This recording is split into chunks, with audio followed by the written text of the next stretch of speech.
கர்த்தருடைய பரிசுத்த நாமத்துக்கு மகிமை உண்டாகட்டும்.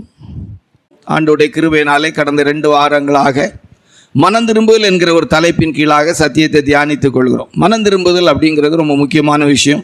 மத்தேயு சுவிசேஷம் 4ஆம் அதிகாரம் 17வது வசனத்தை இன்றைக்கும் வாசிப்போம்.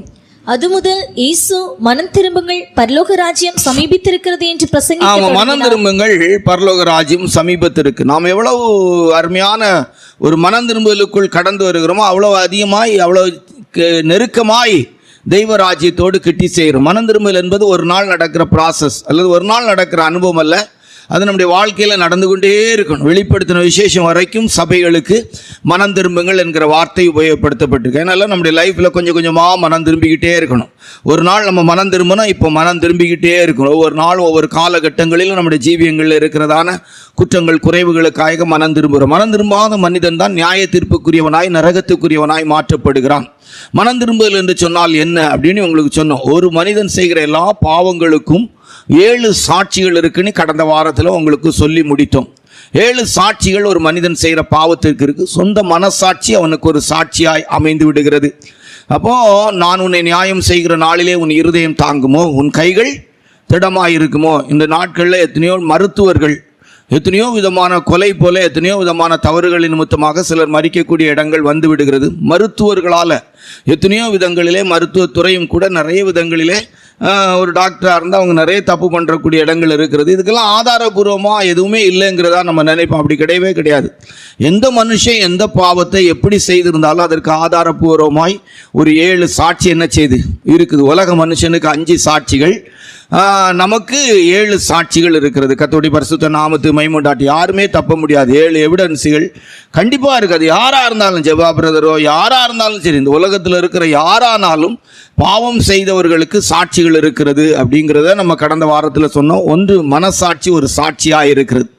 ஒவ்வொரு மனிதனுக்கும் மனசாட்சி சாட்சியாக இருக்கிறது. அந்த மனசாட்சியை கர்த்தர் பேச வைக்கும்போது தன்னறியாமலே அவன் தன்னுடைய வாழ்க்கையில் பேசிக்கொள்வான். கர்த்தருடைய பரிசுத்த நாமத்து உண்மை ஒத்துருவான். ஏன்னா அந்த மனசாட்சியை படைத்தது தேவன். அல்லேலூயா. எல்லா மனசாட்சிகளுக்கும் தெரியும் தாங்கள் செய்த தவறுகள் என்ன அப்படிங்கிறது தெரியும். தெரியாமல் இருந்தால் கூட அந்த மனசாட்சியை கர்த்தர் தூய்மைப்படுத்தும் போது அந்த மனசாட்சி பேச ஆரம்பித்து விடும். நான் இப்படி இருந்திருக்கிறேன். அதுக்கு தான் நாங்கள் சொல்லுவோம், திருமணத்துக்கு முன்னால் தங்களுடைய வாழ்க்கையை இழந்தவர்கள் எத்தனையோ விதத்தில் அதை இழக்கக்கூடிய சந்தர்ப்பங்கள் இன்றைக்கு இருக்கிறது. சொந்த தகப்பனால், தாயால், குடும்ப உறவுகளால், இப்படிப்பட்ட எத்தனையோ காரியங்களால் இழக்கக்கூடிய அனுபவங்கள் வரும். இதுக்கெல்லாம் சாட்சி கேட்டால் நம்ம சாட்சியே இருக்காது. ஆனால் சொந்த மனசாட்சி சாட்சி, சொந்த சகோதரனால், சகோதரியால், இப்படியெல்லாம் பல விதமான உறவு முறைகளில் இருக்கிற தவறுகள் இருக்கிறது. இதுக்கெல்லாம் லஞ்சம் வாங்குறது, லஞ்சம் கொடுக்கிறது, இப்படிப்பட்டதான காரியங்கள், தவறான காரியங்களை செய்ய எல்லாவற்றுக்கும் மனசாட்சி முதல் சாட்சி என்று சொன்னோம். 2வது சாட்சி பாவத்துக்கு உட்படுத்தப்பட்ட மனிதர்கள் சாட்சி. அதாவது அந்த பாவம் செய்யப்படுகிற இடத்தில் இருந்த மனிதர்கள் சாட்சி அப்படின்னு சொல்லி நம்ம உங்களுக்கு சொன்னோம். அது உலக பிராரமான ஒரு இச்சைக்கு ஏதுவான பாவமாக இருக்கலாம், அல்லது லஞ்சம் வாங்குறது, ஒரு கொலை, இப்படிப்பட்டதான கொள்ளை, இப்படிப்பட்டதான காரியங்கள் நடக்கும்போது அந்த இடத்துக்கு உட்பட்ட மனிதர்கள் 2வது சாட்சியாய் மாறிவிடுகிறார்கள்.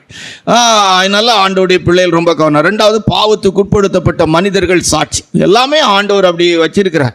அதெல்லாம் இல்லைன்னு எல்லாம் நம்ம என்ன செய்ய முடியாது, சொல்ல முடியாது. நம்ம தான் வெளிப்படுத்தின விசேஷத்தில் வாசிக்கும் போது 20ஆம் அதிகாரம் 12வது வசனத்தில் நான் உன்னை நியாயம் விசாரிக்கிற நாளிலே புஸ்தகங்கள் எல்லாம் என்ன செய்யும், திறக்கப்படும் என்பதாக எழுதப்பட்டிருக்கு. அதனால 2வது சாட்சி பாவத்துக்கு உட்படுத்தப்பட்ட மனிதர்கள் சாட்சி. 3வது சாட்சி பொருள் சாட்சியாய் மாறுகிறது. நாம் எந்த பாவத்தை எப்படி செய்தோம் என்பதற்கு அந்த பொருட்கள் சாட்சியாய் காணப்படுகிறது. இப்போ இந்த கேமரா ஒரு சாட்சி. நம்ம ஆராதனையில் யார் உறங்கினாலும் யார் இது செய்தாலும் என்னுடைய பிரசங்கம் கூட அதில் ரெக்கார்ட் ஆகிக்கிட்டு தான் இருக்குது. ஒரு சாட்சி. இது மாதிரி பொருள் சாட்சி. நம்ம எப்படி தான் நிரூபிச்சிடலாம், எப்படி தான் நம்ம இல்லைன்னு சொல்லலாம். ஆனால் பொருள் சாட்சி. வானத்தையும் பூமியையும் கர்த்தர் கூப்பிடுவாராம். சுவர் இருக்கிற கல்லெல்லாம் என்ன செய்வாராம், ஆண்டவர் கூப்பிடுவாராம்.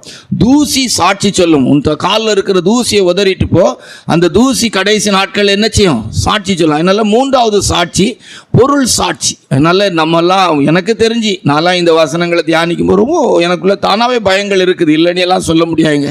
பொருள் சாட்சி நம்ம வாழ்க்கையில் பொருள் சாட்சி. பாவம் இல்லை நான் செய்யலைன்னு சொல்லி நீங்கள் எப்படி வேணாலும் அடித்து நிரூபிச்சிடலாம். சட்டத்தை கொண்டோ அல்லது எந்த விதத்தில் நீங்கள் நிரூபிக்கலாம். ஆனால் பாவம் செய்திருந்தால் அதற்கு 3வது சாட்சி பொருள் சாட்சி. 4வது சாட்சி சாத்தான் ஒரு பெரிய சாட்சியாக இருக்கிறான். சாத்தான் ஒரு பெரிய சாட்சி. இரவும் பகலும் நம்மளை குற்றம் சொல்லிக்கிட்டே இருக்கிறான். நீங்கள் நினைக்கிறே மாயில நம்மளை குறித்து மற்ற மனுஷங்க சொல்கிறது கூட எப்போது ஒருக்கா சொல்லுவாங்க. அதோடு விட்டுருவாங்க. இல்லை 10 தடவை சொல்லுவாங்க. அவன் இரவும் பகலும் நம்மளை குறித்து என்ன செய்கிறான்? குற்றம் சொல்லிக்கிட்டே இருக்கிறான்னு பைபிள் சொல்லுது. வெளிப்படுத்தின விசேஷம் 12ஆம் அதிகாரம் 10வது வசனத்தில் இரவும் பகலும் குற்றம் சொல்கிறான். நம்ம எப்படி வேணாலும் மறைச்சி கொள்ளலாம். நம்முடைய பாவத்துக்கு 4வது சாட்சி சாத்தான் ஒரு சாட்சியாக இருக்குது. 5வது சாட்சி தேவன் ஒரு சாட்சி. அவருடைய ஒளிமயமான கண்களுக்கு முன்பாக நம்ம எங்கே பாதாளத்தில் படுக்க போட்டாலும் அங்கேயும் கர்த்தர் என்ன செய்கிறாரு? நம்மளை பார்க்குறாங்க. வானத்துக்கு ஏறினாலும் அங்கேயும் கர்த்தர் இருக்கிறாங்க, நம்மளை பிடிப்பாங்க அப்படின்னு சொல்லியிருக்கு கர்த்தருடைய பரிசுத்த நாமத்துக்கு. 5வது சாட்சி தேவன் சாட்சி. 6வது சாட்சி உங்களுக்கு நான் சாட்சி, எனக்கு நீங்கள் சாட்சி. 7வது சாட்சி தூதர்கள் சாட்சியாக இருக்கிறார்கள். அப்படியே 7 சாட்சி. இப்போ ஒரு மனிதன் மனம் திரும்புவதற்கு என்ன தேவை? மனம் திரும்புங்கள், பரலோக ராஜ்யம் சமீபத்தில் இருக்கிறது. ஒரு தேவனுடைய பிள்ளையுடைய மனம் திரும்புதலுக்கு என்ன தேவை அப்படின்னா, மனம் திரும்புதலில் ஒரு 7 படி இருக்கு. முதல்ல பாவ உணர்வு. 7 வார்த்தை உங்களுக்கு சொல்லிடுறேன். முதலாவது பாவ உணர்வு, 2வது மனஸ்தாபம், 3வது பாவ அறிக்கை, 4வது ஒப்புரவாகுதல், 5வது திருப்பி கொடுத்தல், 6வது சுத்திகரிக்கப்படுதல், 7வது விஷயம் நீதிகரிக்கப்படுதல். அப்படியே மனம் திரும்புவதற்குள்ள ஒரு 7 படி இருக்கு. ஒரு மனிதன் மனம் திரும்புவதற்கு அவனுடைய லைஃபுக்குள்ள என்ன தேவை, எதெல்லாம் எந்த அனுபவங்கள் இருந்தால் அவன் மனம் திரும்பலாம் அப்படிங்கிறத பார்க்கும்போது முதல்ல ஒரு பாவ உணர்வு. ஆண்டவர் ஒரு மனிதன் மனம் திரும்புவதற்கு என்னெல்லாம் செய்கிறார் அப்படின்னா அது நிறைய விஷயம் இருக்கு. ஒரு மனிதன் மனம் திரும்புவதற்காக தான் இந்த நாட்களில் பார்த்தீங்கன்னா தங்களுடைய வாழ்க்கையில் பாவத்தை தொடர்ச்சியாக செய்கிறவங்களுடைய வாழ்க்கையில் மனம் திரும்புவதற்கு ஏற்ற விதத்தில் ஆண்டவர் என்ன செய்கிறாங்கன்னா அவங்களுடைய வாழ்க்கையில் சில சிக்ஷைகளை அனுமதிக்கிறார். ஒரு மனிதன் மனம் திரும்புவதற்கு சில சிக்ஷைகளை அனுமதிக்கிறான். நான் உபத்திரவப்பட்டது நல்லது, அதனால் உமது பிரமாணங்களை கற்றுக்கொண்டேன்னு சொன்ன போல குடும்பங்களையும் கூட சில சிக்ஷைகளை அனுமதிப்பார். அது சின்ன சின்ன அனுபவங்களில் ஒவ்வொரு விதங்களில் இருக்கும். ஒவ்வொருத்தருக்கும் ஒவ்வொரு விதமான சிக்ஷைகள் இருக்கும். அப்போ இந்த சிக்ஷைகள் தேவன் அனுமதிக்கும் போது அது நம்முடைய வாழ்க்கையில் மனம் திரும்புவதற்கு ஏதுவாக இருக்கும். 2வது நம்முடைய வாழ்க்கையில் மனம் திரும்புவதற்கு ஊழியர்களை கர்த்தர் அனுப்பிக்கிட்டே இருப்பார். தெய்வ ஊழியர்கள் எழுத்தின்படியே உலகத்தாருக்கும் அந்த ஊழியர்கள் அனுப்பப்படுகிறார். மனம் திரும்புங்கள், பரலோக ராஜ்யம் சமீபத்திற்கு, ரட்சிக்கப்படுங்கள், உங்களுடைய பாவங்களை அறிக்கை செய்து இயேசுக்கு இரத்தத்தினால் கழுவப்படுங்கள் அப்படின்னு சொல்லி தெய்வ ஊழியர்கள் இந்த நாட்களில் நமக்கு மனம் திரும்புவதற்கு ஏற்ற விதத்தில் தேவன் பயன்படுத்துகிறார்.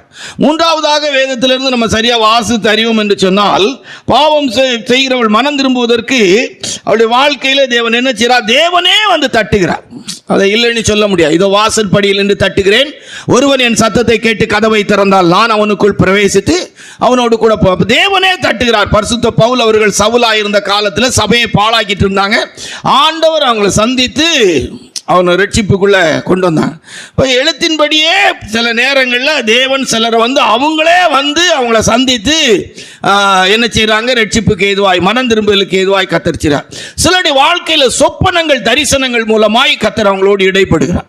அபிமெலேக்குன்னு ஒரு ராஜா இருந்தால் அவங்க கிட்ட போய் ஆண்டவர் சொப்பனம் மூலமாய் இது செய்தார். இப்போ யோசேப்பு பாவம் செய்யக்கூடிய ஒரு சின்ன சந்தர்ப்பம், பாவம்னா பெரிய பாவம் இல்லை, நம்ம பழைய ஏற்பாட்டு யோசேப்பு இல்லை, அந்த புதிய ஏற்பாட்டு காலத்துக்குள்ள உள்ள யோசேப்பு நீதிமானாய் இருந்து தனக்கு மனைவியாய் நியமிக்கப்பட்ட மரியாள் அவர்களை தள்ளிவிட நினைத்த போது சொப்பனத்தின் மூலமாய் கத்தர் இப்படி சொப்பனம் தரிசனங்கள் மூலமாய் சிலருடைய வாழ்க்கையில் கத்தர் உணர்த்துகிறார், அவங்களை சந்திக்கிறார், அவளுடைய வாழ்க்கையில் மனம் திரும்புவதற்கேற்று. அடுத்து இப்படி சபைகளுக்கு வரும்போது தீர்க்க தரிசனத்தின் மூலமாக கத்தர் அவளோடு கூட பேசுகிறார். தீர்க்க தரிசனங்களின் மூலமாக ஆண்டவர் அந்த ஆவிக்குரிய வரங்களாகிய தீர்க்க தரிசன வரங்களின் மூலமாக பேசுகிறார். சிலருடைய வாழ்க்கையில் மனம் திரும்புவதற்கு சில அற்புதங்களான காரியத்தை கத்தர் செய்கிறார். இப்போ இந்த லேகியோன் பிசாசு பிடிச்ச மனுஷன்லாம் அவன் வாழ்க்கையில் இருந்த 6000 பிசாசு போன போது அவன் வஸ்திரம் தரித்தவனாய் ஆண்டோடைய பாதத்தில் உட்கார்ந்து இருந்தான் அப்படின்னு சொல்லியிருக்கு. சிலருடைய வாழ்க்கையில் சில அற்புதமான செயல்கள் அவர்கள் மனம் திரும்புவதற்கு ஏதுவாக தேவன் செய்கிறதான காரியமா இருக்கிறது. 7 தூதர்களே கூட சில நேரங்களில் மனம் திரும்புவதற்கு ஏதுவாய் கிரியை செய்ய. லோத்துடைய குடும்பத்தை தூதர்கள் எழுத்தின்படியாக இழுத்து கொண்டு வந்தார்கள் அப்படின்னு. இப்படி மனம் திரும்புவதற்கு தேவன் இப்படிப்பட்ட செயல்களை கத்தரிச்சு ஏதோ ஒரு விதத்தில் இந்த உலகத்தில் பிறந்த ஒவ்வொரு மனிதனும் மனம் திரும்பி பரலோகவாசியாய் மாறுவதற்கு ஏதாவது ஒரு விதத்தில் கத்தர் அவங்களை சந்திக்கிறார். அதனால தான் தடவியாகிலும் ஆண்டோடைய கிருபையினால ஒரு மனிதன் ரட்சிக்கப்பட வேண்டும் என்பதற்கு தேவன் செயல்பட்டு வானத்தின் கீழே பூமியிலே மனுஷ ஜாதிக்குள்ளே ரட்சிப்படைவதற்கு இயேசு கிறிஸ்து நாமமே அல்லாமல் வேறொரு நாமம் இல்லை என்று சொன்னது போல ஏதோ ஒரு விதத்தில் ஒரு மனிதன் தன்னுடைய வாழ்க்கையில் இருக்கிற பாவத்திலிருந்து விடுதலையாக்கப்படும்படியாக ஆண்டவராகிய தேவன் இன்றைக்கு மனிதர்களை சந்தித்துக் கொண்டே இருக்கிறார். கர்த்தருடைய பரிசுத்த நாமத்துக்கு மகிமை உண்டாகட்டும். இந்த மனம் திரும்பலுக்கு முதலாவது தேவை பாவ உணர்வு. இதை குறித்து கடந்த வாரத்தில் ஒரு சின்ன ஒரு முகவரை போல பேசி முடிச்சோம். இந்த பாவ உணர்வு அப்படிங்கிறத நீங்க எடுத்து பார்த்தீங்கன்னா சங்கீதம் 19:12 வாசித்தா தன் பிழைகளை உணர்கிறவன் யார் அப்படின்னு சொல்லிருக்கு. தன் பிழைகளை உணர்கிறவன் யார் அப்படின்னு சொல்லி உணர்வு உள்ளவன். உணர்வு நமக்கு தேவையா இருக்கு. ஒரு தேவனுடைய பிள்ளை மனம் திரும்புவதற்கு அவங்களுக்கு தேவை ஒரு உணர்வு. வாசிய தன் பிழைகளை உணர்கிறவன் தன் பிழைகளை உணர்கிறவன் யார்? மறைவான குற்றங்களுக்கு போதும், தன் பிழைகளை உணர்கிறவன். அப்போ உணர்வு நமக்கு தேவை. இப்போ ஆஸ்பத்திரி போன உடனே நமக்கு பல்ஸ் இருக்கான்னு பார்க்குறாங்க. இது போல ஆத்மாவிலே ஒரு உணர்வு என்ன செய்யணும் தேவை. பல்ஸ் இல்லாத ஒரு ஆளுக்கு மருந்து கொடுத்து என்ன பிரயோஜனம் இருக்கு? அப்போ நமக்குள்ளே ஒரு உணர்வு நமக்கு தேவை. பாவத்தை குறித்த உணர்வு. அதுக்கு நம்ம கடந்த வாரத்தில் உங்களுக்கு நல்லா சொன்னோம். என்ன பாவத்தை குறித்த உணர்வுக்கு என்ன சொன்னோம்? இப்போ நம்ம பார்த்தீங்கன்னா விக்கிரகங்களை நம்ம ஆராதிக்கிறது இல்லை. நான் ஒரு ஆர்சி பேக்ரவுண்ட்லேருந்து ரட்சிக்கப்பட்ட ஒருவன்.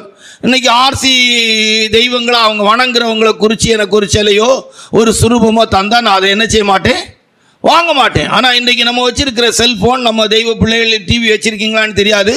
உங்களுடைய செல்ஃபோன் டிவி இப்படிப்பட்டதான காரியங்களின் மூலமாக எத்தனையோ விக்கிரகங்கள், சில நீங்கள் பார்க்குறதான அது சினிமா பார்க்க மாட்டீங்க, ஒருவேளை பார்க்குற பழக்கம் இருக்குமான அந்த படங்கள் அப்படிப்பட்டதான காரியங்கள், பல காரியங்கள் மூலமாக அந்த விக்கிரகங்கள் உங்கள் செல்ஃபோன் வழியாகவோ அல்லது டிவி வழியாகவோ உங்களை வீடுகளுக்குள்ள என்ன செய்யுது, கடந்து வருது. அப்போது நீங்கள் எழுத்தின்படி விக்கிர ஆராதனை வெறுக்கக்கூடியவளாக இருந்தாலும் கூட உங்களுடைய வாழ்க்கைக்குள்ளே இருக்குது. அப்போ உணர்வு என்ன, நமக்கு பாவ உணர்வு நமக்கு கண்டிப்பாக என்ன செய்யணும் தேவை. உணர்வு உள்ளவன் உண்டோ அப்படின்னு பார்க்கணும். இன்றைக்கி அந்த உணர்வு நிறைய பேருக்கு இல்லை. ஆவிக்குரிய தெய்வ பிள்ளைகளுடைய லைஃப்பில் பார்த்தா அந்த உணர்வு இல்லை. இது சரி இது தப்பு அப்படி உணரக்கூடிய ஒரு அனுபவம் இல்லை. இந்த உணர்வு கரெக்டாக இருக்கிறவங்க பார்த்தீங்கன்னா ஒரு வாகனத்தில் போகிறவங்க கூட எழுத்தின்படி பார்த்தீங்கன்னா ஒரு குண்டு இருக்குது அப்படின்னா அவங்களுக்குள்ளே இருக்கிற உணர்வு தான், அவங்க பார்த்த உடனே ஒரு உணர்வு அவங்களுக்குள்ளே செயல்பட்டு அழகாக அவங்க அந்த பள்ளத்தில் விழாமல், ஒருவேளை பள்ளத்தில் தான் பள்ளத்தில் வண்டியை விட்டு தான் போகணும்னா மெதுவாக போவாங்க.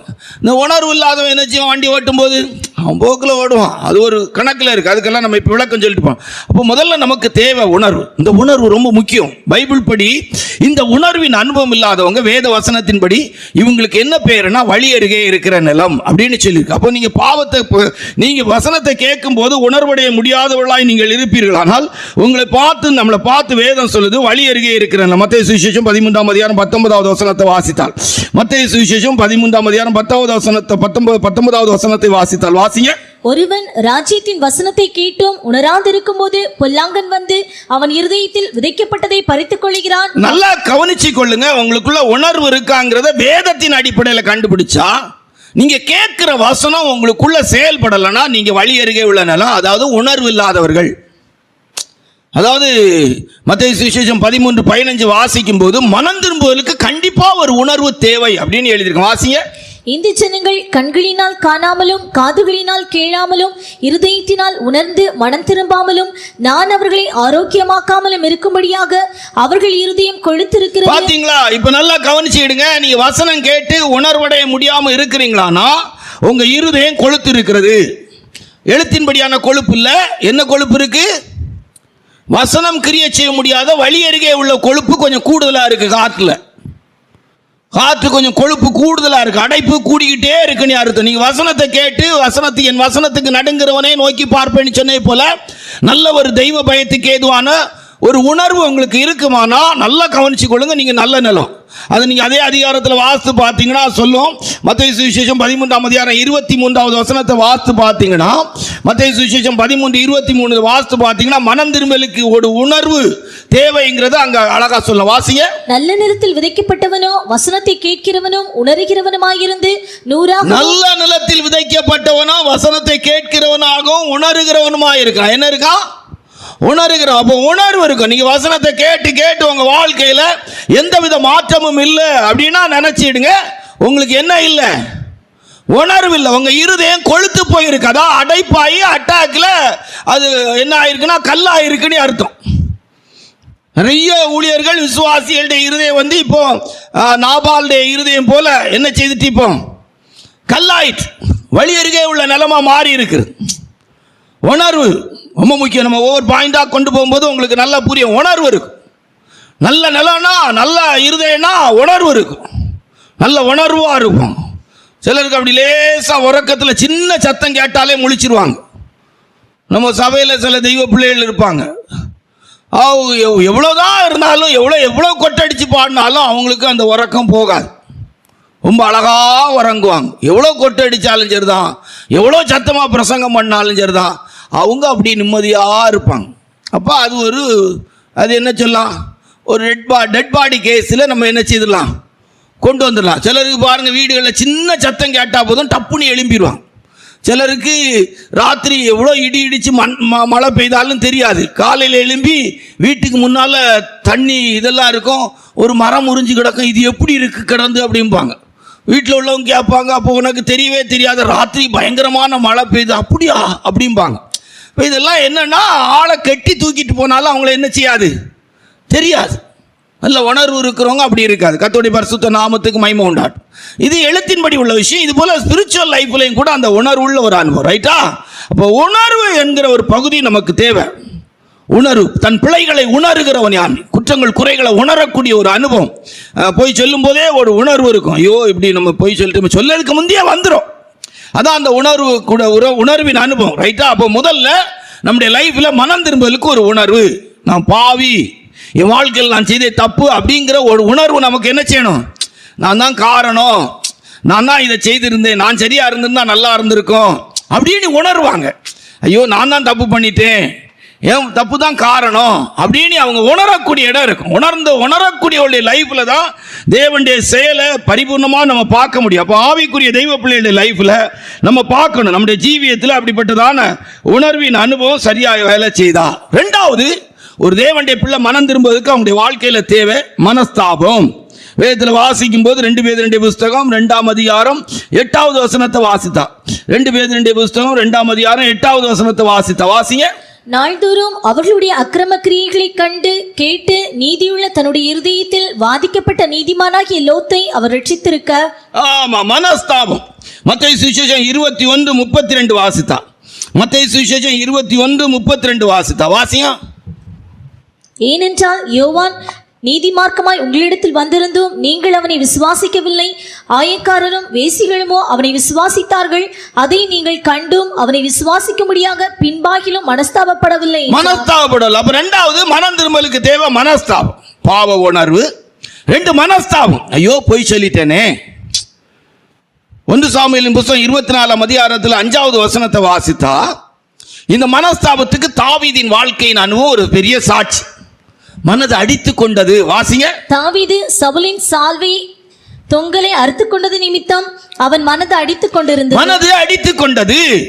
ஒருத்தங்களுக்கு ஒரு தேவையில்லாம யாரோ ஒருத்தங்க உங்க வாட்ஸ்அப் லைன்ல வந்திருப்பாங்க, அவங்களுக்கு நீங்க ஒரு காலை வணக்கம் அல்லது ஒரு வாசனை அனுப்பினோன்னு, ஐயோ நம்ம தேவையில்லாம லிங்க் வச்சிருக்க போறோம் அப்படின்னு உடனே மனசு படக்கம்.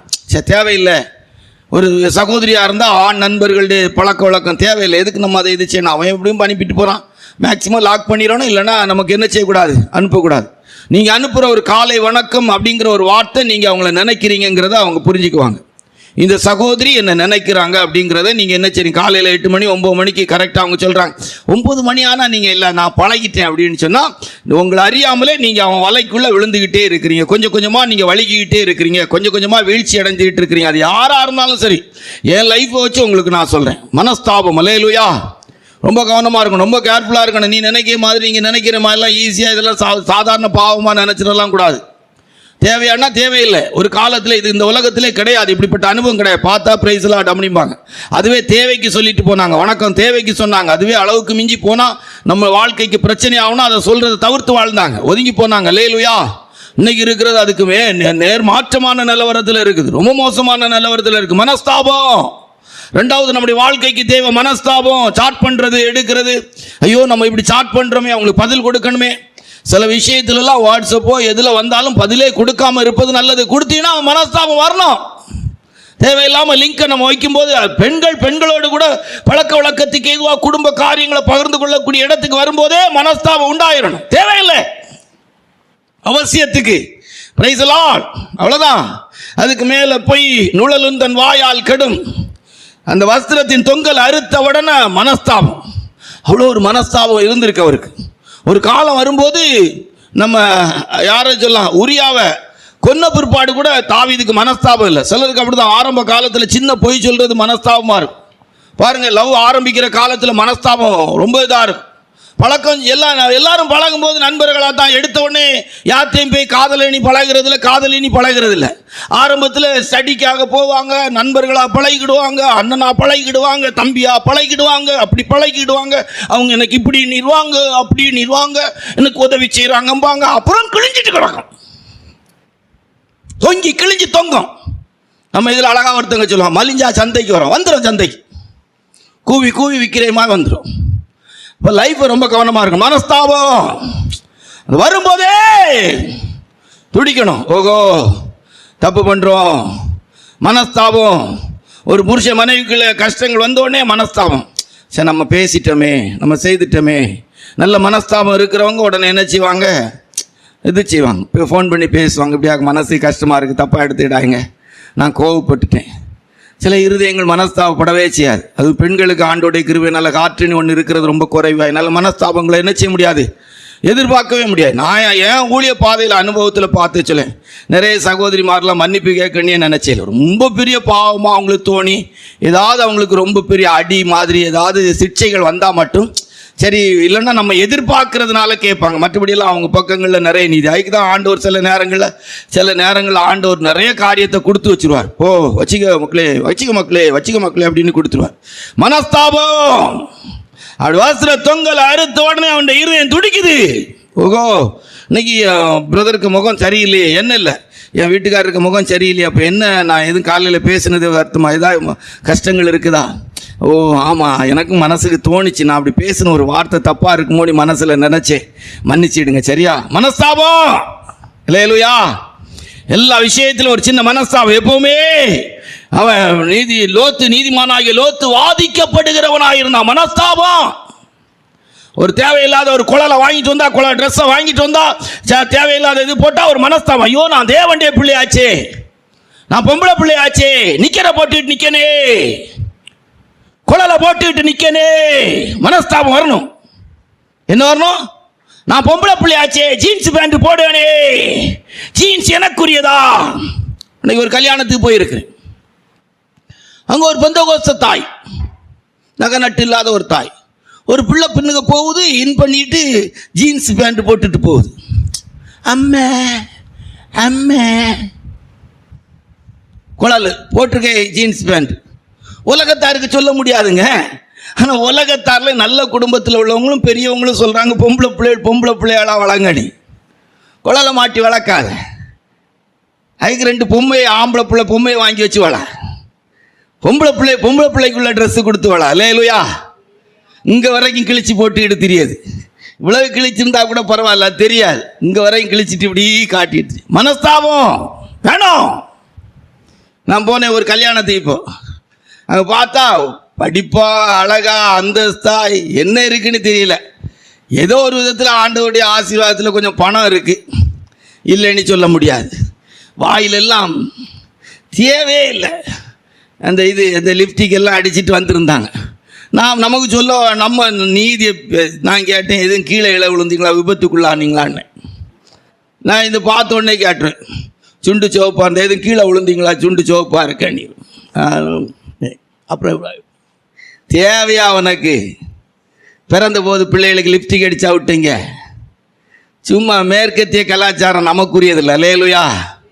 வேதத்தின்படி வாழக்கூடியவங்க. அல்லேலூயா. இருக்கிறது அப்படி கரு நீ முடி மாதிரி இருக்கும். அதுக்கு அந்த கல்யாணத்துக்கெல்லாம் லிப்ஸ்டிக் அடித்து அது பார்த்தீங்கன்னா அந்த கல்யாணத்துக்கு பொண்ணு மாதிரி இருக்காது. எங்கேயோ இருந்து எதையோ ஒன்றை பிடிச்சி கொண்டு மனவரையில் வச்சேமா இருக்கும். அது முழிச்சிட்டு இருக்காது. பக்கத்தில் இருக்கவன் மீச தாடி வரைக்கும் அழிக்காமல் அவன் வாழ்க்கையில் செத்தேண்டா அன்னையோடி அவன் வாழ்க்கை முடிஞ்சு அப்படின்னு அவன் தாடியோடி இருப்பான். பண்டைய காலத்தில் கல்யாணத்தன்னைக்கு அது சேவு பண்ணுவான். இப்போ அவன் கல்யாணத்துக்கு சேவிங் கிடையாது. மனஸ்தாபம் ரொம்ப கவனமாக இருக்கணும். அல்லேலூயா. நேற்று கூட ஒரு சகோதரி சொல்லும்போது சொன்னாங்க, எல்லா இடத்துலையும் பாவம் ஆம்பளைகள் தான் கஷ்டப்படுறாங்க. நான் சொல்லலை, ஒரு சகோதரி உணர்ந்து சொன்னது, கல்யாணம் பண்ண ஆம்பளைகள் தான் கஷ்டப்படுறாங்க அப்படின்னா. அதனால பெண்கள் பக்கம் அப்படின்னு நம்ம குற்றமாக சொல்ல, ஏறக்குறைய இந்த பக்கம் கொஞ்சம் இதான். இப்போ பெண்கள் கொஞ்சம் இந்த காலத்தில் கொஞ்சம் கொடுமைக்குரியதான வஸ்திரம் காரியம் இல்லை. மனஸ்தாபம் நம்முடைய வாழ்க்கையில் இருக்க வேண்டியது மனஸ்தாபம். என்ன வேணும்? மனஸ்தாபம் இருக்கணும். சின்ன சின்ன விஷயங்கள் தப்பு பண்ணும்போது சின்ன போய் உருட்டுவோம். நம்ம ஆட்கள் உருட்டுறதை பார்க்கணும். ஒரு கல்யாண வீட்டுக்கு போகணும்னா, ஒரு சடங்கு வீட்டுக்கு போகணும்னா, எங்கேயாவது போகணுமானா பிரதருக்கு தெரியாமல் போகிறதுக்கு உருட்டுவாங்க. பிரதருக்கு தெரியாமல் இருக்கிறதுக்கு அப்படி உருட்டுவாங்க. பாருங்க, என்ன உருட்டுவாங்க. நம்ம ஆட்கள் உருட்டுறது பார்க்கணும். பகடக்காய் மாதிரி, அதாவது கழுவுற மீனில் வழுகிற மீன் மாதிரி அப்படியே போயிடுவாங்க. தெரியும் அவங்களுக்கு எப்படியும் விட்ட மாட்டிக்கிடுவோன்னு. நான் இப்பெல்லாம் கண்டுக்கிறதே கிடையாது. நல்லா உருட்டுங்க, உருட்டு. நீ உருளு, இல்லைன்னா உன்னை உருட்டட்டு. எனக்கு என்ன, எங்கேயோ ஒரு இடத்துல நீ உருண்டு போய் நிற்கத்தான் போகிறான். இங்கே என்ன தப்பிட போகுது? யார் தப்பிட போகிறாங்க? ஜெபாபிரதர்கிட்ட பொய் சொன்னதுனால நீங்கள் நீதிமான ஆகிட போகிறீங்களா? ஜெபாபிரதர்கிட்ட பொய் சொன்னதுனால நீங்கள் நல்லவங்களா ஆகிட போகிறீங்களா? இல்லை ஜெபாபிரதர்கிட்ட பொய் சொன்னதுனால ஒன்றும் கிடையாதுங்க. ஆண்டு விட்டே நீங்கள் பொய் சொல்லி பழகினவங்களுக்கு உங்களுக்கு உருட்டுறது கஷ்டமா? மனஸ்தாபம். ரெண்டாவது, நம்முடைய வாழ்க்கையில் நம்முடைய ஜீவியத்தில் மனம் திரும்பலுக்கு தேவை மனஸ்தாபம். இந்த லைஃப்ல எல்லாம் இந்த நாட்களில் உணர்ந்துகிட்டே இருக்கும். பச்சை அப்படி லைஃப் அப்படியே சொல்லிட்டு போனோம். மனஸ்தாபம். அல்லேலூயா. வாதிக்கப்படுகிற வாழ்க்கையை எடுத்து சொல்லணும். மூன்றாவது, பாவ அறிக்கை. 2 மனஸ்தாபம், 3 பாவ அறிக்கை. வேதத்தில் வாசிக்கும் போது நீதிமொழியில் 18:13 வாசித்தார். நீதிமொழியில் 18:13 வாசித்தார். தன் பாவங்களை மறைக்கிறவன் வாழ்வடைய மாட்டான், அவைகளை அறிக்கை செய்து விட்டு விடுகிற இரக்கம் பெறுவான். பாவ அறிக்கை வாசியா. தன் பாவங்களை மறைக்கிறவன் வாழ்வடைய மாட்டான், அவைகளை அறிக்கை செய்து விட்டு விடுகிறவனோ இரக்கம் பெறுவான். ஆமா, பாவங்களை மறைக்கிறவன். ஒரு நீதிமானுக்கு ஒரு பாவிக்கு இருக்கிற வித்தியாசம்னா, பாவி பாவத்தை மறைப்பான், ஒரு நீதிமான் பாவத்தை அறிக்கை செய்வான். நம்ம ஊர்ல இந்த வசனத்தை எப்படி சொல்லுவாங்கன்னா, தன் பாவங்களை மறைக்கிறவன் விளங்க மாட்டான். பாவத்தை மறைக்கிறவன் விளங்க மாட்டான். நீ லவ் பண்ணியா? இல்ல. அவனை பாத்தியா? பார்க்கல. மெசேஜ் அனுப்புனியா? அனுப்பல. வாட்ஸ்அப்ல ஸ்டேட்டஸ் வச்சிருக்கா? வைக்கல. அறிக்கை செய். பாவத்தை, தன் பாவங்களை மறைக்க. அந்த நாட்களில் எனக்கு தெரிஞ்சு நாங்கள் ரட்சிக்கப்பட்ட காலத்தில் எங்கள் குடும்பத்தில் உள்ளவங்களை ரட்சிக்கப்பட்டு, நான் ரட்சிக்கப்பட்ட போய் சொன்னேன், கர்த்தருடைய பரிசுத்த நாமத்துக்கு மகிமை உண்டாகட்டும், ஆண்டோடைய கிருபையினால கர்த்தர் என்னை ரட்சித்தார். கடந்த நாட்களில் நான் என்னுடைய பாவங்களெல்லாம் இயேசுப்பட்டு அறிக்கை செய்து ரட்சிக்கப்பட்டேன். நான் மாங்காய் களவன் இருக்கேன், கொய்யாக்காய் களவன் இருக்கேன், சண்டை போட்டிருக்கிறேன், இப்படி சின்ன சின்ன காரியங்களெல்லாம் நல்ல பண்ணியிருக்கிறேன். எங்கள் அக்கா மாரை அடிச்சிருக்கிறேன், ப்ராக்ரஸ் ரிப்போர்ட்டில் பொய்யா கையெழுத்து போட்டிருக்கிறேன், ப்ராக்ரஸ் கார்டு ரிப்போர்ட்டில் இப்படி பண்ணியிருக்கிறேன் அப்படியெல்லாம் சொல்லி. ஒரு தகப்பனார் சாவ கிடக்கும் போது ஒரு பையன்கிட்ட கேட்கிறார். அவன் பையன் 50 வயசுக்கு ஆயாச்சு, தகப்பனாருக்கு 75 வயசு ஆச்சு, ஆஸ்பத்திரியில் இருக்கா. நடந்த ஒரு சம்பவத்தை சொல்றேன். பையன் தகப்பனார் சாவ இருக்காரு, ஆஸ்பத்திரியிலேருந்து பையனை கூப்பிடுவார். நீ 8ஆம் வகுப்பு படிக்கும்போது ஆங்கிலத்தில் ஒரு தடவை 90 மார்க்குன்னு நீ போட்டு கொண்டு இருந்துச்சு. எனக்கு தெரியும் நீ 90 மார்க் எடுக்கிறதுக்கு வாய்ப்பே இல்லை. இப்போமா அது அன்னைக்கு நான் உங்ககிட்ட கேட்டேன், நீ சொன்னா 0 போட்டியான்னு நான் கேட்டேன், இல்லைப்பான்னு சொன்னா. இப்போவும் நான் கேட்குறேன், சாகிறதுக்கு முன்னால் அந்த 90 மார்க்கில் நீ 0 போட்டு தானே கொண்டு வந்து என்கிட்ட ப்ராக்ரஸி போட்டு. இப்போவும் சொல்கிறேன்ப்பா, பொய் சொல்லாமல் சொல்கிறேன், நான் 0 போடவே இல்லை. இல்லை, நீ 90 மார்க் எடுக்க முடியாது. நான் சொல்லதை கேளுங்கப்பா, நான் 0 போடலை, நான் 9 தான் போட்டேன்னு சொன்னானோ. கர்த்தருடைய பரிசுத்த நாமத்துக்கு மகிமை உண்டாகட்டும். சரியா? பாவ அறிக்கை. எல்லாரும் நல்ல விழிப்புணர்வா இருக்கிறீங்க. எப்படி பிரசங்கம் எவ்வளவு புரியுதுங்கிறத விட இந்த மாதிரிப்பட்ட சின்ன சின்ன காரியங்கள் நமக்கு ரொம்ப புரியும். அப்போ நமக்கு பாவ அறிக்கை. அந்த நாட்களில் ரட்சிக்கப்பட்டவங்க சபைகள் அறிக்கை செய்தான், கர்த்தர் என்னை ரட்சித்தார். பின்மாற்றத்திலிருந்து விடுதலையாக்கப்பட்டா கூட சொல்லுவாங்க, ஆண்டவருடைய கிருபையினால இத்தனை வருஷமா நான் பின்மாற்றமா இருந்தேன், கர்த்தர் என்ன இப்போ புதுப்பிச்சிருக்கிறாரு, இப்போ எனக்கு ஒரு சிக்ஷையை கர்த்தர் அனுமதிச்சாரு, அந்த வியாதியினால, அந்த பலகீனத்தினால, கர்த்தருடைய கிருபையினால இப்போ நான் வேதம் வாசிக்க, ஜெபிக்க, கர்த்தரை தேட கர்த்தர் வைத்திருக்கிறார் அப்படின்னு ஒரு அறிக்கை இருந்துச்சு. நாட்கள் அந்த அறிக்கையை கேட்கவே முடியல. அறிக்கையை கேட்க முடியல. சாட்சிகள்ல சொன்னாங்க, கர்த்தருடைய பரிசுத்த நாமத்துக்கு மகிமை உண்டாகட்டும். கடந்த வாரம் ஆராதனைக்கு வராம நான் கல்யாண வீட்டுக்கு போனேன். தின்னுட்டு வரும்போதே வயிற்ற கலக்கி போச்சு. உடனே எனக்கு நான் ஆராதனைக்கு வரலன்னு தான் எனக்கு உணர்த்தப்பட்டேன் அப்படின்னு சொல்லி ஒரு அறிக்கை இருந்துச்சு. அல்லேலூயா. அறிக்கையே கிடையாது. என்ன கிடையாது? அறிக்கையே கிடையாது. கர்த்தருடைய பரிசுத்த நாமத்துக்கு மகிமை உண்டாட்டும். நான் என்னுடைய வாழ்க்கையில் நகையின் மேலே ஆசைப்பட்டு என் தாலி செயினை 5 பவுன்ல இருந்தது 7 ஆக்கி 7 9 ஆக்கி போட்டேன். எவ்வளோ பெருசாக போட்டேன்னு அதுக்கு பிற்பாடு என் கழுத்து எலும்பு தேஞ்சி என் கழுத்தில் ஊரல் வந்து இப்படியெல்லாம் பல கஷ்டங்களை பட்டேன். ஆண்டோடைய கிருபையினால களத்தினோடனே எனக்கு ஒரு விடுதலை கிடைத்து விட்டது. பாவ அறிக்கை. நீ செய்கிற ஒவ்வொரு பாவமும் உன்னை விடவே செய்யா. நீ வசனத்தை கேட்டு கேட்டு கேட்டு உன் இருதயத்தை கடினப்படுத்த படுத்த படுத்த படுத்த தேவன் இருக்கிட்டே இருப்பார். நம்ம ஊர் பாசையில் சொன்னா இருக்கிட்டே இருப்போம். பாவ அறிக்கை. அல்லேலூயா. ஆமா, துணிகரமா ஆராதனைக்கு வர்றதில்ல, தேவனை தேடுறதில்ல, இஷ்டத்துக்கு வாழ்றது சக்கரத்துக்காக. என்ன ஓட்டம் நம்ம ஆட்கள்ல சிலர்லாம் ஓடி இருக்க ஓட்டம் இப்பவும் பயமா இருக்கு. ஆண்டவரே காப்பாத்துங்க ஐயா. கரை சேர்ந்துருட்டு, கரை சேர்ந்துட்டு, சேருமாங்கிற சந்தேகமா இருக்கு. கரை சேர்ந்துட்டு அறிக்கை அன்றைக்கு இருந்துச்சு. கடந்த வாரத்தில் நான் இப்படியாக்க இருந்தேன், அதனால எனக்கு வயிறு வலி வந்துச்சு. நான் ஆண்டவர்கிட்ட சொன்னேன், ஏசப்பா நான் சாட்சி சொல்லுவேன்னு சொல்லி சாட்சியிலே அவங்களுடைய ஜீவியத்தை குறித்த காரியத்தை சொல்லி கர்த்தர் சுகம் தந்தார்னு சொல்லி அறிக்கை இருந்துச்சு. அல்லேலூயா. எண்ணங்கள், சிந்தனைகள், நினைவுகள், வாஞ்சைகளின் செயல்களை கூட அறிக்கை செய்தார்கள். இன்றைக்கு பெந்தகோஸ்த சபையில் அது இல்லை. அதனால தான் பெந்தகோஸ்த சபையுடைய தரம் குறைந்து இருக்கிறது. பாவ அறிக்கை. ஒரு நீதிமானுக்கும் ஒரு பாவிக்கு இருக்கிற வித்தியாசம், ஒரு பாவி பாவத்தை மறைப்பான், மூடுவான். ஒரு நீதிமான் தன் பாவத்தை அறிக்கை செய்வான். இன்னும் 10,000 வருஷம் கழிச்சு பைபிளை திறந்தாலும் தாவீது செய்த பாவம் பச்சையா எழுதப்பட்டிருக்கும். அல்லேலூயா. இல்ல ஆண்டவரே என்ன நீதிமான் ஆக்கிட்டீங்க, நான் பரலோகத்துக்கு வந்துட்டேன், என் பாவத்தின் அனுபவத்தை பைபிள்ல இருந்து எடுத்து போடும். இல்ல, பாவத்தை அறிக்கை செய்ய நிறைய பேர் பயப்படுறாங்க. ஊழியர்கள்ட்ட அறிக்கை செய்ய வேண்டியது, தேவனிடத்துல முதல்ல அறிக்கை செய்யணும். ஊழியர்கள்ட்ட அறிக்கை செய்யற ஊழியத்தில் அறிக்கை செய்யணும். ஆர்சியில பாருங்க, ஃபாதர்ட்ட கன்ஃபஸ் பண்றது கரெக்டா பண்ண பழகி இருப்பாங்க. நாங்க பண்ணியிருக்கிறோம். குடிகாரம் போய் ஃபாதர்ட்ட அறிக்கை செய்தா ஒவ்வொரு வாரமும் ஃபாதர்ட்ட சொல்லும்போது, ஃபாதர் நான் குடிக்கிறேன், என் மனைவியை தொந்தரவு பண்ண, அப்படி அறிக்கை செய்தா பழக்கப்பட்டார்கள். இன்னைக்கு பாவ அறிக்கை இல்லை. நீங்க அதுக்காக யார்கிட்ட சொன்னாலும் தப்பு கிடையாது. உங்க பாவத்தை ஒருத்தங்க வால் போஸ்ட் அடிச்சு ஒட்டுனாலும் தப்பு கிடையாது பைபிள் படி. அல்லேலூயா. 450 கோடி ஜனங்களுக்கு மேல இருக்கிற ஜனங்கள் கையில பைபிள் இருக்குது. இந்த பைபிள்கள் எல்லாம் தாவீது செய்த பாவம் பட்டியலிடப்பட்டிருக்கா? இருக்கா இல்லையா? நோவா திராட்சரசம் குடித்து வஸ்திரம் விலகி கிடந்தான், இருக்கா இல்லையா? அதனால நோவா பரலோகத்துக்கு போகலையா? தாவீது பரலோகத்துக்கு போகலையா? அல்லேலூயா. பாவ அறிக்கை ரொம்ப முக்கியம். அப்ப மனம் திரும்ப இல்லை. 3வது படி பாவ அறிக்கை. என்ன அறிக்கை? பாவ அறிக்கை. கர்த்தருடைய பரிசுத்த நாமத்துக்கு மகிமை உண்டாகட்டும். 4வது ஒப்புரவாகுதல். என்னது? ஒப்புரவாகுதல், ஐக்கியப்படுதல். தேவனோடு ஐக்கியப்படுகிறது, ஒருத்தர் ஒப்புரவாகிறது. இது நம்முடைய வாழ்க்கையில தேவை.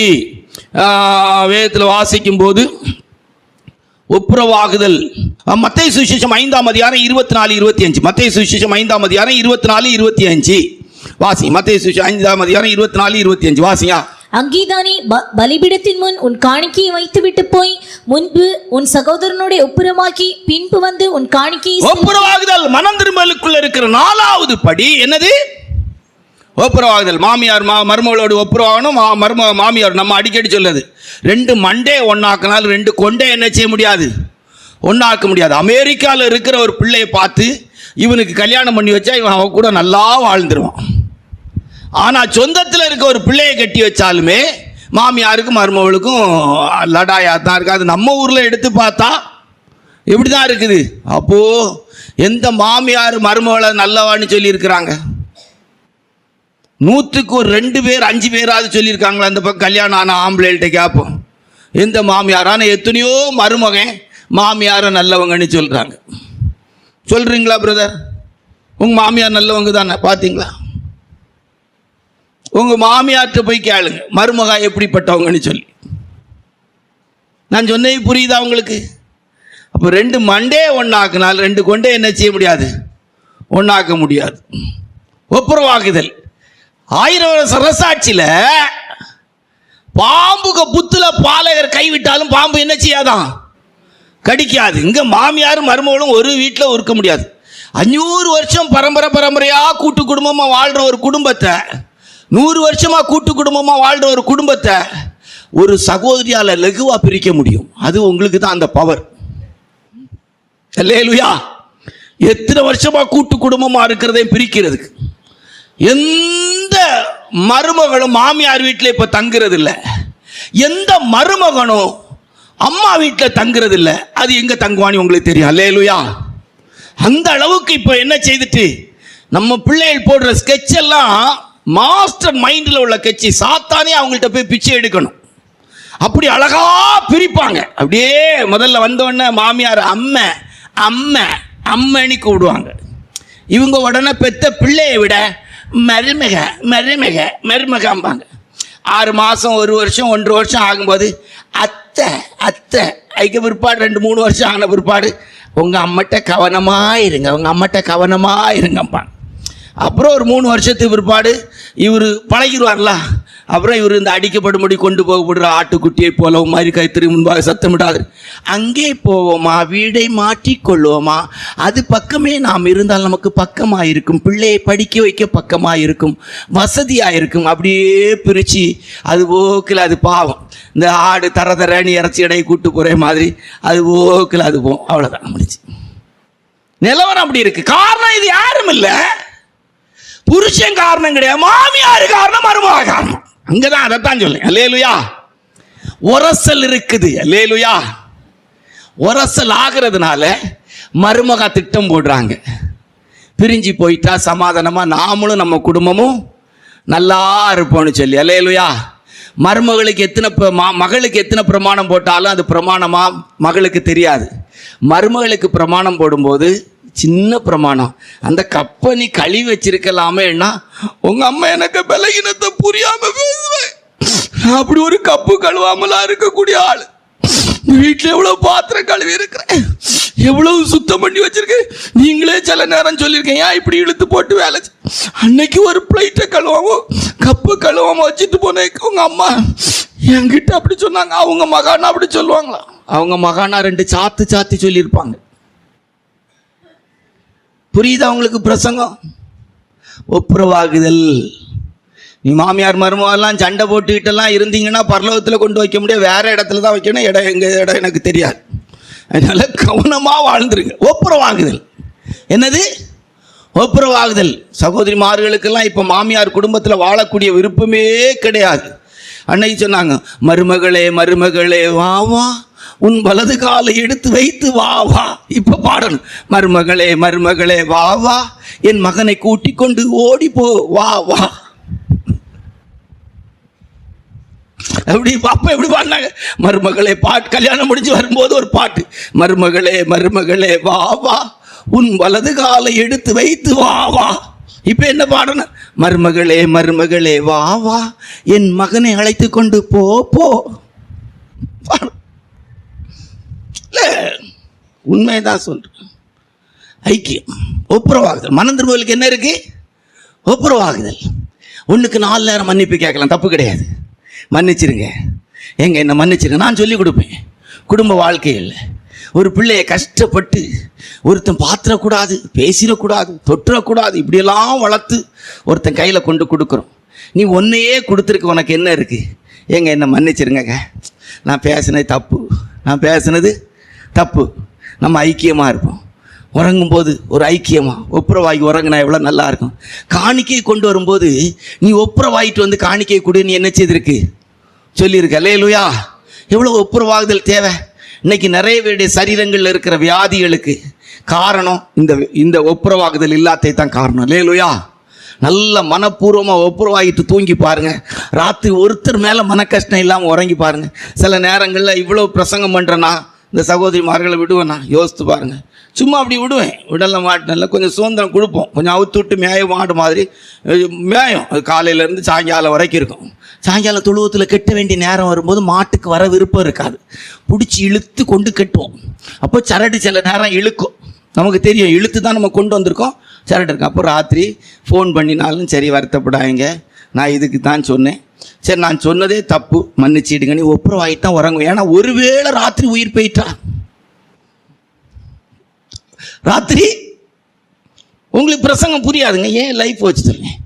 அன்னைக்கு கூட ஒருத்தங்கள்ட்ட பேசும்போது டக்குனு ஒரு வார்த்தையை சும்மா விட்டு பாட்டின்னு விட்டேன். டக்குனு மனசுக்கு ஒருவேளை கனத்துக்குரிய நம்ம அன்புக்குரியவங்க இப்படி பேசிட்டாங்களே, ஒருவேளை நம்மளை அப்படி நினச்சிட்டாங்களோ இல்லை. அவங்க சொன்னால் நான் நீங்கள் பார்த்து உங்கள் கையில் வளர்ந்த பிள்ளை, ரைட், ஓகே. ஒரு சின்ன டக்குன்னு ஒரு மனசுக்குள்ளே ஒரு இதாகுது, ரைட், ஒப்புரம் ஆயிரும். அல்லேலூயா. இம்மீடியட்டாக ஒப்புரம் ஆயிரும். அல்லேலூயா. ஒருவேளை அப்படி ஒரு இதாக இருக்கும் ஒப்புரம் ஆகுதல். நீங்கள் அப்படி வாழ்ந்து பாருங்க, உங்கள் லைஃப்பில் வியாதியெல்லாம் ரொம்ப மேற்கொள்ளவே செய்யாங்க, சாத்தான் உள்ளே வரவே மாட்டான். அல்லேலூயா. ஒப்புரவாகுதலின் உபதேசம், நம்முடைய உபதேசமே ஒப்புரவாகுதலின் உபதேசம். அல்லேலூயா. 5 திருப்பி கொடுத்தல்.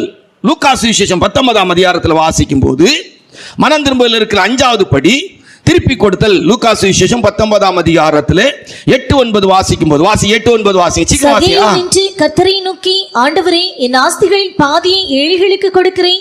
நான் ஒருவனிடத்தில் எதையாகிலும் அநியாயமாய் வாங்கினதுண்டானால் நாலத்தனையாக திரும்ப செலுத்துகிறேன். திருப்பி கொடுக்கிறது. அல்லேலூயா. நான் உங்களுக்கு அடிக்கடி சொல்லியிருக்கேன், இன்னைக்கும் சொல்றேன். நான் சின்ன பையனா இருந்தேன், இந்த சம்பவங்கள்லாம் அடிக்கடி கேட்கணும், அப்போ தான் திருப்பி கொடுப்போம். சிலர் வாங்கின கடனை திருப்பி கொடுக்க மாட்டாங்க. கடன் நீ வாங்கியிருந்தா திருப்பி கொடுக்கணும், அப்படி இல்லைன்னா கடன்காரங்கள்ட்ட போய் சொல்லுங்க இப்படி ஆக்கம் இருக்குன்னு சொல்லி. கொடுக்காமலாம் செத்து போவாங்க, பரலோகத்து போவீங்களான்னு எனக்கு தெரியாது. போயிட்டா ஓகே, திருப்பி கொடுக்கணும். அல்லேலூயா. ஆமாம், என்ன கடன்னாலும் நம்ம ஆட்கள் அமெரிக்காவில் ஒரு குழு கடன் வச்சுருந்தா அங்கேயும் வாங்கிடுவாங்க 50,000. அமெரிக்காவில் போய் ஃப்ளைட் ஏறி போய் அங்கே ஃப்ளைட்டுக்கு போகிறதுக்கு 30,000 20,000 கிடைக்குன்னு வாங்கிட்டு வந்துடுவாங்க. ஏன்னா என்ன நம்பிக்கைன்னா அமெரிக்காவிலேருந்து நம்மளை தேடி வர மாட்டாங்க, இந்த நம்பிக்கை. திருப்பி கொடுத்துரு. யார்கிட்ட எது கேட்டாலும் சரி. அதாவது கல்யாணத்தில் வரதட்சணை வாங்கியிருந்தாலும் திருப்பி கொடுத்துருங்கிறே நம்ம பிரசங்கத்தில் உள்ள கருத்து. வாங்கக்கூடாது, ரொம்ப கேட்டெல்லாம் என்ன செய்யக்கூடாது, வாங்கக்கூடாது. ஏதோ அன்பு கூர்ந்து கொடுத்தா வாங்கிடணும். 30 பவுன் 40 பவுன். சில மாமியார்லாம் எதிர்பார்த்துக்கிட்டே இருக்கிறாங்க, எங்கேயாவது ஒரு தங்க கட்டி கிடைக்குமான்னு. நான் அதுக்கு இப்போ சொல்லி வச்சுருக்கேன் மருமகமார்களுக்கெல்லாம். சிறிதனம் கேட்குற மாமியார்மாருக்கெல்லாம் ஒரு பெரிய இரும்பில் ஒரு 100 கிலோ இரும்பு ஒன்று வாங்கி கட்டி அதுக்கு மேலே தங்க முலாம் பூசிரு. ராத்திரி மாமியாருக்கு நெஞ்சில் தூக்கி வச்சிருக்க. மாமியார் சிறிதனமாக கொண்டு வந்த தங்கத்தை நெஞ்சிலே வைத்து படுத்தார்கள், காலையில் பிணமாய் விட்டார்கள். போடு. வரதட்சணையை தன் மார்பில் வைத்துக் கொண்டு படுத்த மாமியார் மரணம். புரியுதா உங்களுக்கு? திருப்பி கொடுத்துரு, கேட்காத. எனக்கு தெரிஞ்சு இந்த பக்கம் இருந்து கேட்டாங்கனாலே கல்யாணமே பண்ணக்கூடாது, என்ன மாதிரி மாற்றிடணும். நாளைக்கு வேறு பாஷையெல்லாம் சொல்லுவேன், அதெல்லாம் இப்போ சொல்லிட்டு போனால் டைம் ஆயிரும், கொஞ்சம் வித்தியாசமாக இருக்கும். வரதட்சணை கல்யாண செலவுக்கு காசு தருவீங்களா? நீ கல்யாணமும் பண்ணான்னா நீ செலவும் வைக்காண்டா போ. கல்யாண செலவுக்கு காசு தருவீங்களா? இன்னும் 2 பயலும் இருக்காங்க, இப்போ அவங்க அம்மா நினச்சிக்கிட்டு இருப்பாங்க ஒன்றும் சேர்க்காண்டான்னு சொல்லி. இங்கே 2 பிள்ளைகளை வச்சிருக்கிறாங்க. இவங்க இப்போமே குருவி சேர்த்தையுமாய் சேர்த்துக்கிட்டு இருக்கிறாங்க. செயினா சேப்போமா, பிரைஸ்லெட்டா சேப்போமா, அதா சேப்போமா, இதா சேப்போமான்னு. ஏன்னா வாரவனுக்கு கொடுக்கணும், ஏன்னா அவங்க அம்மா கொடுக்காம கட்டினதை இன்னைக்கு சொல்லிக்கிட்டு இருக்கிறாங்க. கொடுத்து கட்டின பிற்பாடே நீ என்னத்தை கொண்டு வந்தா, நீ எவ்வளவு கொண்டு வந்தான்னு கேட்டுக்கிட்டு இருக்கிறாங்க. அதனால இப்போ அவங்க அம்மா அவங்க அப்பாவும் சேர்ந்து சேர்க்குறாங்க. குருவி சேர்த்தது போல ஒவ்வொரு புல்லா சேர்த்தது போல 1/2 பவுனா 3 பவுனா 2 பவுனா சேர்த்துக்கிட்டே இருக்கா. இப்போ எவ்வளோ சேர்த்துருக்காங்கன்னு தெரியாது. அதை வாங்கிறதுக்கு ஒரு கூட்டம் இருக்குது. அடை வைக்க எப்போ தருவாங்க, வா எவ்வளோ இருக்குது உங்ககிட்ட எவ்வளோ இருக்குன்னு கேட்டு வாங்கி அடை வைக்கிறேன். திருப்பி கொடுத்துடணும். திருப்பி கொடுத்தல் ரொம்ப முக்கியம். என் லைஃப்பை வச்சு உங்களுக்கு சொல்கிறேன். ஒரு 12 வயசு இருக்கிற காலத்தில் நம்ம ஆல்வின் பேருக்கெல்லாம் தெரியும், வடசேரில் மஜித் ஸ்டோர்னு ஒரு ஸ்டோர் உண்டு, சிகரெட் வியாபாரம் வைக்கிறது. மஜித் ஸ்டோர் அந்த ஜூப்ளி ஹோட்டலை ஒட்டி இருக்கும். மாகின் ஸ்டோர் பள்ளிக்கிட்ட இருக்கும். அவர் நம்ம எப்பவும் அந்த குல்லா வச்சுக்கிட்டு ஒரிஜினல் முஸ்லீமாக குல்லா வச்சுட்டு இருப்பார். மலையா ஸ்டோர் அந்த அந்த கேட்டு பக்கத்தில் ஒரு கடை இருக்கும். இது 3 கடையும் வடசேரியில் சிகரெட்டு பொருள் வேப்பான போயில, அங்கிலாஸ் போயில, இந்த முட்டாயிட்டா இது மாதிரிப்பட்ட இதுகளெல்லாம் விற்கிற கடை. சிகரெட்டுக்கு அதாவது வெத்திலப்பாய் கடை வச்சுருக்கவங்க அங்கே போய் வாங்குவாங்க. இந்த 3 கடையிலையும் 12 வயசில் நடந்திருக்க சம்பவம். பயலோ கேட்டி ஏமாந்துறாங்க, அடி கிடைக்கும். அப்போது இந்த 3 கடையிலையும் இந்த ஞாயிற்றுக்கிழமை ஆகும்போது கொஞ்சம் கூட்டம் இருக்கும். பூசைக்கு போயிட்டு வந்து எங்கள் அம்மா லிஸ்ட்டு தருவாங்க. ஞாயிற்றுக்கிழமை நமக்கு சக்கரை செலவு உள்ள நாள், 10 ரூபா 12 ரூபா வேணும். நம்ம தான் டீம் லீடர் மாதிரி. டீம் லீடர்னா அப்படியெல்லாம் ஒன்றும் பெருசாக எடுத்துட்டாங்க. ஏதாவது வாங்கி எடுத்து விளையாடி தின்னணுன்னா அதுக்காக காசு தேவை. அழகா போவேன். கொஞ்சம் பால்வடி முகம் போல் இருக்கும், கள்ள முகம் இருக்குது. அதில் எல்லா நாளும் தப்பு செய்யலை நீங்கள் அப்படின்னு நினச்சிடாங்க. நடந்த சம்பவத்தை அப்படி சொல்லிட்டு போவேன். பொருளெல்லாம் வாங்குவேன். 3 பாக்கெட்டு சிகரெட்டு, வில்ஸு, அப்படி இப்படின்னு சொல்லி அங்கிளாஸ் பாயில் இதெல்லாம் வாங்கி ஒரு 10 ரூபா 12 ரூபா லிஸ்ட் வரும். இதை வாங்கிட்டு வருவேன். பட்டை எங்கே இருக்கும், பட்டையில் கொஞ்சம் கூட்டம் இருக்கும். அழகா இங்கே வாங்கிட்டு அங்கே உள்ள சூழ்நிலையை பார்த்து ஒரு நாள் என்னை பிடிக்கவும் இல்லை, பிடிக்கிறதுக்கு வாய்ப்பும் கொடுக்கல. அது எப்படியோ ஆண்டவர் காப்பாற்றிருக்கான். நல்ல காலம் பிடிச்சிருந்தா திருந்திருப்பான் அப்போவுமே. சரி போட்டு அதை ஒரு பக்கம் நீ இப்போ என்ன செய்ய முடியும். அழகா வருவேன், வந்தது போல் பொடி நடையாக வந்துடுவேன். இப்படி 3 கடையிலே ஏமாற்றிருக்கேன். 3 கடையிலே ஏமாற்றிருக்கேன். எப்போவும் நினைக்காங்க எப்போமாவது ஒரு தடவை நடந்திருக்கும். அதனால உடனே நீங்கள் உசு புசுன்னு சொல்லி என்ன பெரிய அக்யூஸ்ட் ஆக்கிறாங்க. சரியா? இப்போ ஊழியத்துக்கு போனேன். இப்போ மனம் திரும்பலை குறித்த பிரசங்கத்தை கேட்டேன். என்ன பிரசங்கத்தை கேட்டேன்? திருப்பி கொடுத்தல். மனம் திரும்பல என்ன இருக்கு? 5வது பகுதி திருப்பி கொடுத்தல். நல்ல மனம் திரும்புறேன். என்ன செய்வான்? நான் யாரிடத்துல அநியாயமாக வாங்கியிருந்தா எத்தனை தனியாக கொடுக்குறேன்? 4 தனியாக கொடுக்குறேன்னு சொல்லி திருப்பி கொடுக்கறத குறித்த பிரசங்கத்தை கேட்டேன். கேட்ட உடனே மனசு திக்கு புக்குன்னு ஆடுது. ஐயோ, நான் இப்படியெல்லாம் இது ஏமாற்றி இருக்கனே, என்ன செய்கிறது ஆண்டவரே? இப்போ கொய்யாக்காய் கலவண்டே மாங்காய் கலவண்டே கொண்டு போய் வாங்கி ஒட்டியாக வைக்க முடியாது. அது முடியாத கதை. ரைட், ஓகே, விடுங்க. இப்போ இதுக்கு என்ன செய்தேன்? உடனே 3 மணி ஆர்டரை வாங்கினேன். 3 மணி ஆர்டரை வாங்கி ரூபாயை ஃபில்லப் பண்ணேன். அந்த கிலோ ஒரு பேசேஜ் சின்ன ஒரு இடம் கொடுத்துருப்பாங்க மணி ஆர்டரில். அதில் எழுதுனா, ஐயா இப்போ நான் ஏசப்பாவை ஏற்றுக்கிட்டேன், ஏன்னா அவனுக்கு ஒரு சுவிசேஷமும் இருக்கட்டுன்னு சொல்லி இப்போ ஏசப்பாவை ஏற்றுக்கிட்டேன். இப்படி உங்கள் கடையில் நான் சின்ன பையனாக இருக்கும்போது உங்களை ஏமாற்றிருக்கிறேன், இந்த பணத்தை வாங்கிடுங்க நீ அனுப்புனேன். அது போன பிற்பாடு தான் மனசில் ஒரு சந்தோஷம். பிரசங்கம் புரியுதா? பரஞ்சை மனசிலாயா? ஆமாம், திருப்பி கொடுத்துடணும். என்ன செய்யணும்?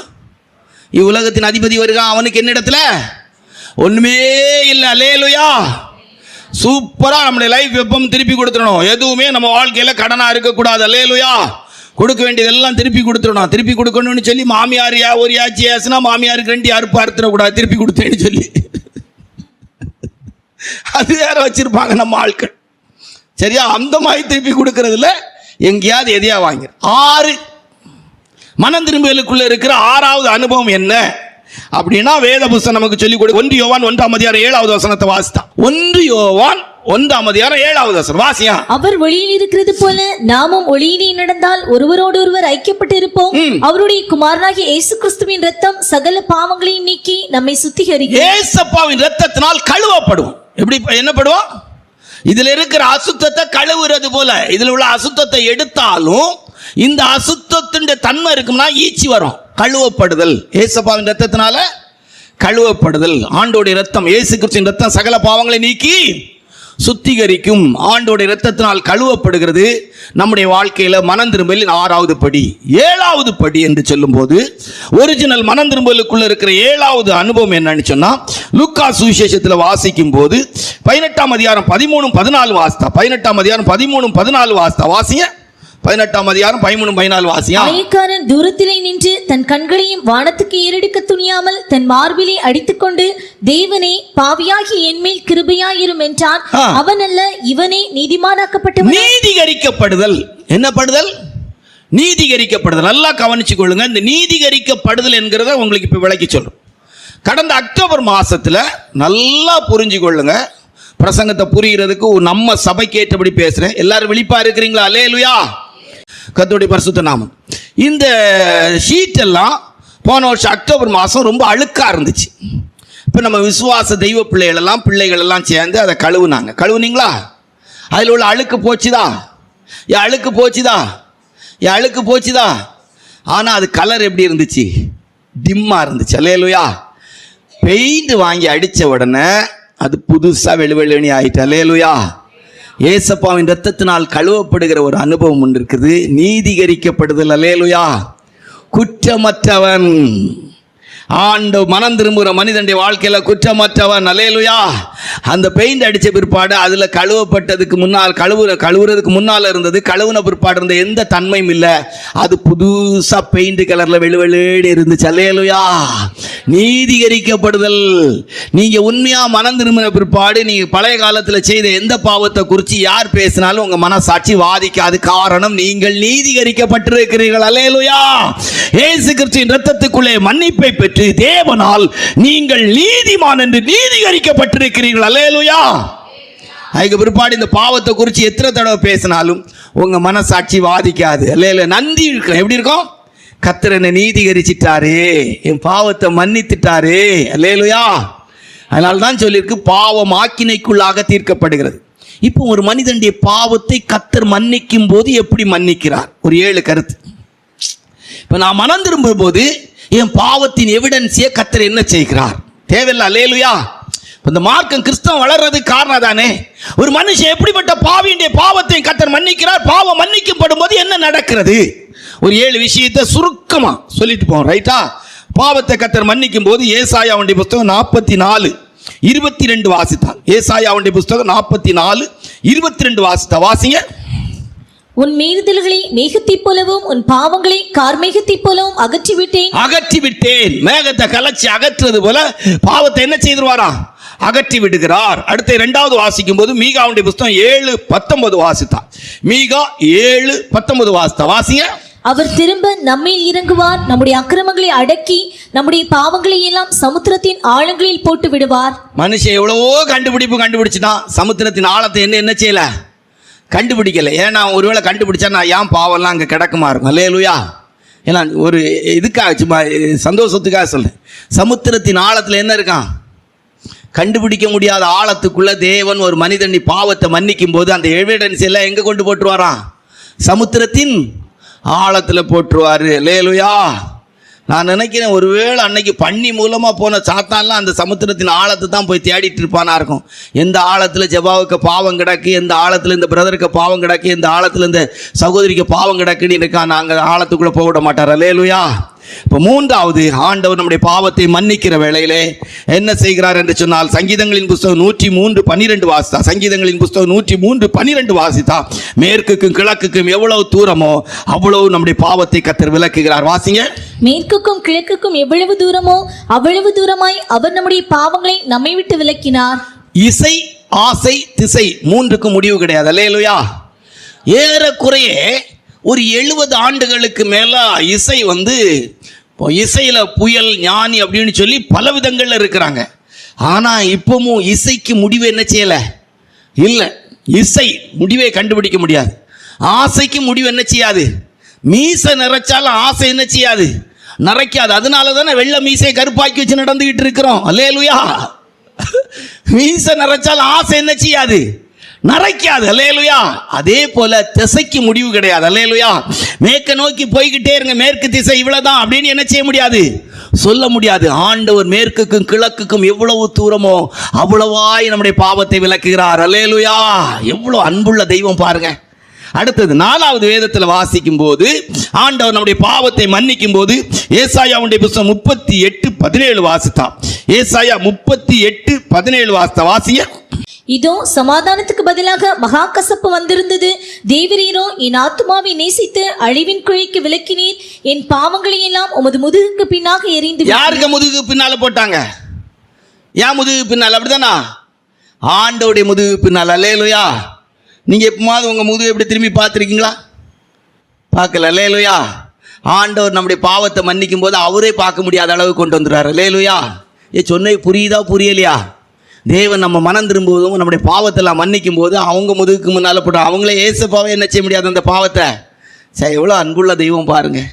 மனம் திரும்புவதற்குள்ள எவ்வளோ மேன்மை இருக்கு பாருங்க. அல்லேலூயா. 5வது வேதத்தில் வாசிக்கும் போது மனம் திரும்பும் போது கர்த்தர் பாவத்தை என்ன செய்கிறார் அப்படின்னு சொன்னா, எசேக்கியேலின் தீர்க்கதரிசன புஸ்தகம் 18:22 வாசித்தா. எபிரேயர் 10:17 வாசித்தா. எசேக்கியேல் 18:22, எபிரேயர் 10:17 இந்த வசனங்களை வாசிக்கும் போது வாசிங்க. அவன் செய்த எல்லா மீறுதல்களும் நினைக்கப்படுவதில்லை, நினைக்கவே மாட்டேன். இந்த உலகத்துல தான் மனுஷங்க நினைச்சு குற்றப்படுத்துவான். நீ அப்படிதானே, இப்படிதானே, நீ அப்படி வாழ்ந்து வந்தானே, அப்படி வாழ்ந்து வாத்தானே, ஒன்னும் தெரியாதாம்பாங்க. ஆண்டவர் நினைக்க மாட்டேன் என்கிறார். அல்லேலூயா. சரி, எவ்வளவு பெரிய நல்ல தெய்வம் பாருங்க. அல்லேலூயா. நினைக்கவே மாட்டான். நம்ம கூட நினைச்சு இது செய்வோம், நமக்கு நினைவு மாறாது. அல்லேலூயா. ஆமா, நம்ம நிறைய நேரம் சொல்லி காட்டுறோம், அவன் அப்படிப்பட்டவன் தானே, நீ இப்படி தானே இருந்தா, நீ அண்ணன் இப்படி பேசினவன் தானே, நீங்க அப்படி பேசினவங்க தானே, நீர் அப்படி பேசினீர்ல, நீ அப்படி பேசினல்ல, நீ எங்க அம்மா அப்படி பேசினியான்னு சொல்லுவாங்க. ஆண்டவர் நினைக்க மாட்டேன் என்கிறார். அல்லேலூயா. அவன் பாவத்தின் எவிடன்ஸ் எல்லாம் நான் நினைக்க மாட்டேன். 6வது கர்த்தர் நம்முடைய பாவத்தை மன்னிக்கும் போது என்ன செய்கிறார் அப்படின்னு நான் வேதத்திலிருந்து வாசிக்கும் போது எரேமியா 50:20 வாசித்தா. எரேமியா 50:20 வாசித்தா. வாசிங்க. எரேமியா 50:20. அந்நாட்களிலும் அக்காலத்திலும் இஸ்ரவேலின் அக்கிரமம் தேடப்பட்டாலும் அது காணாதிருக்கும், யூதாவின் பாவங்கள் தேடப்பட்டாலும் அவைகள் கிடையாதிருக்கும். நான் மீதியாக தேடினாலும் கிடைக்காது. தேடினாலும் என்ன செய்யாது? அவ்வளோத்தையும் அழிச்சு நாசம். 7 பாவத்தை ஆக்கினைக்குள்ளாக தீர்த்து விட்டார். ரோமர் 8:3 வசனத்தை வாசித்தார். பாவத்தை ஆக்கினைக்குள்ளாக தீர்த்து விட்டார். அது ரொம்ப நல்லா இருக்கும்.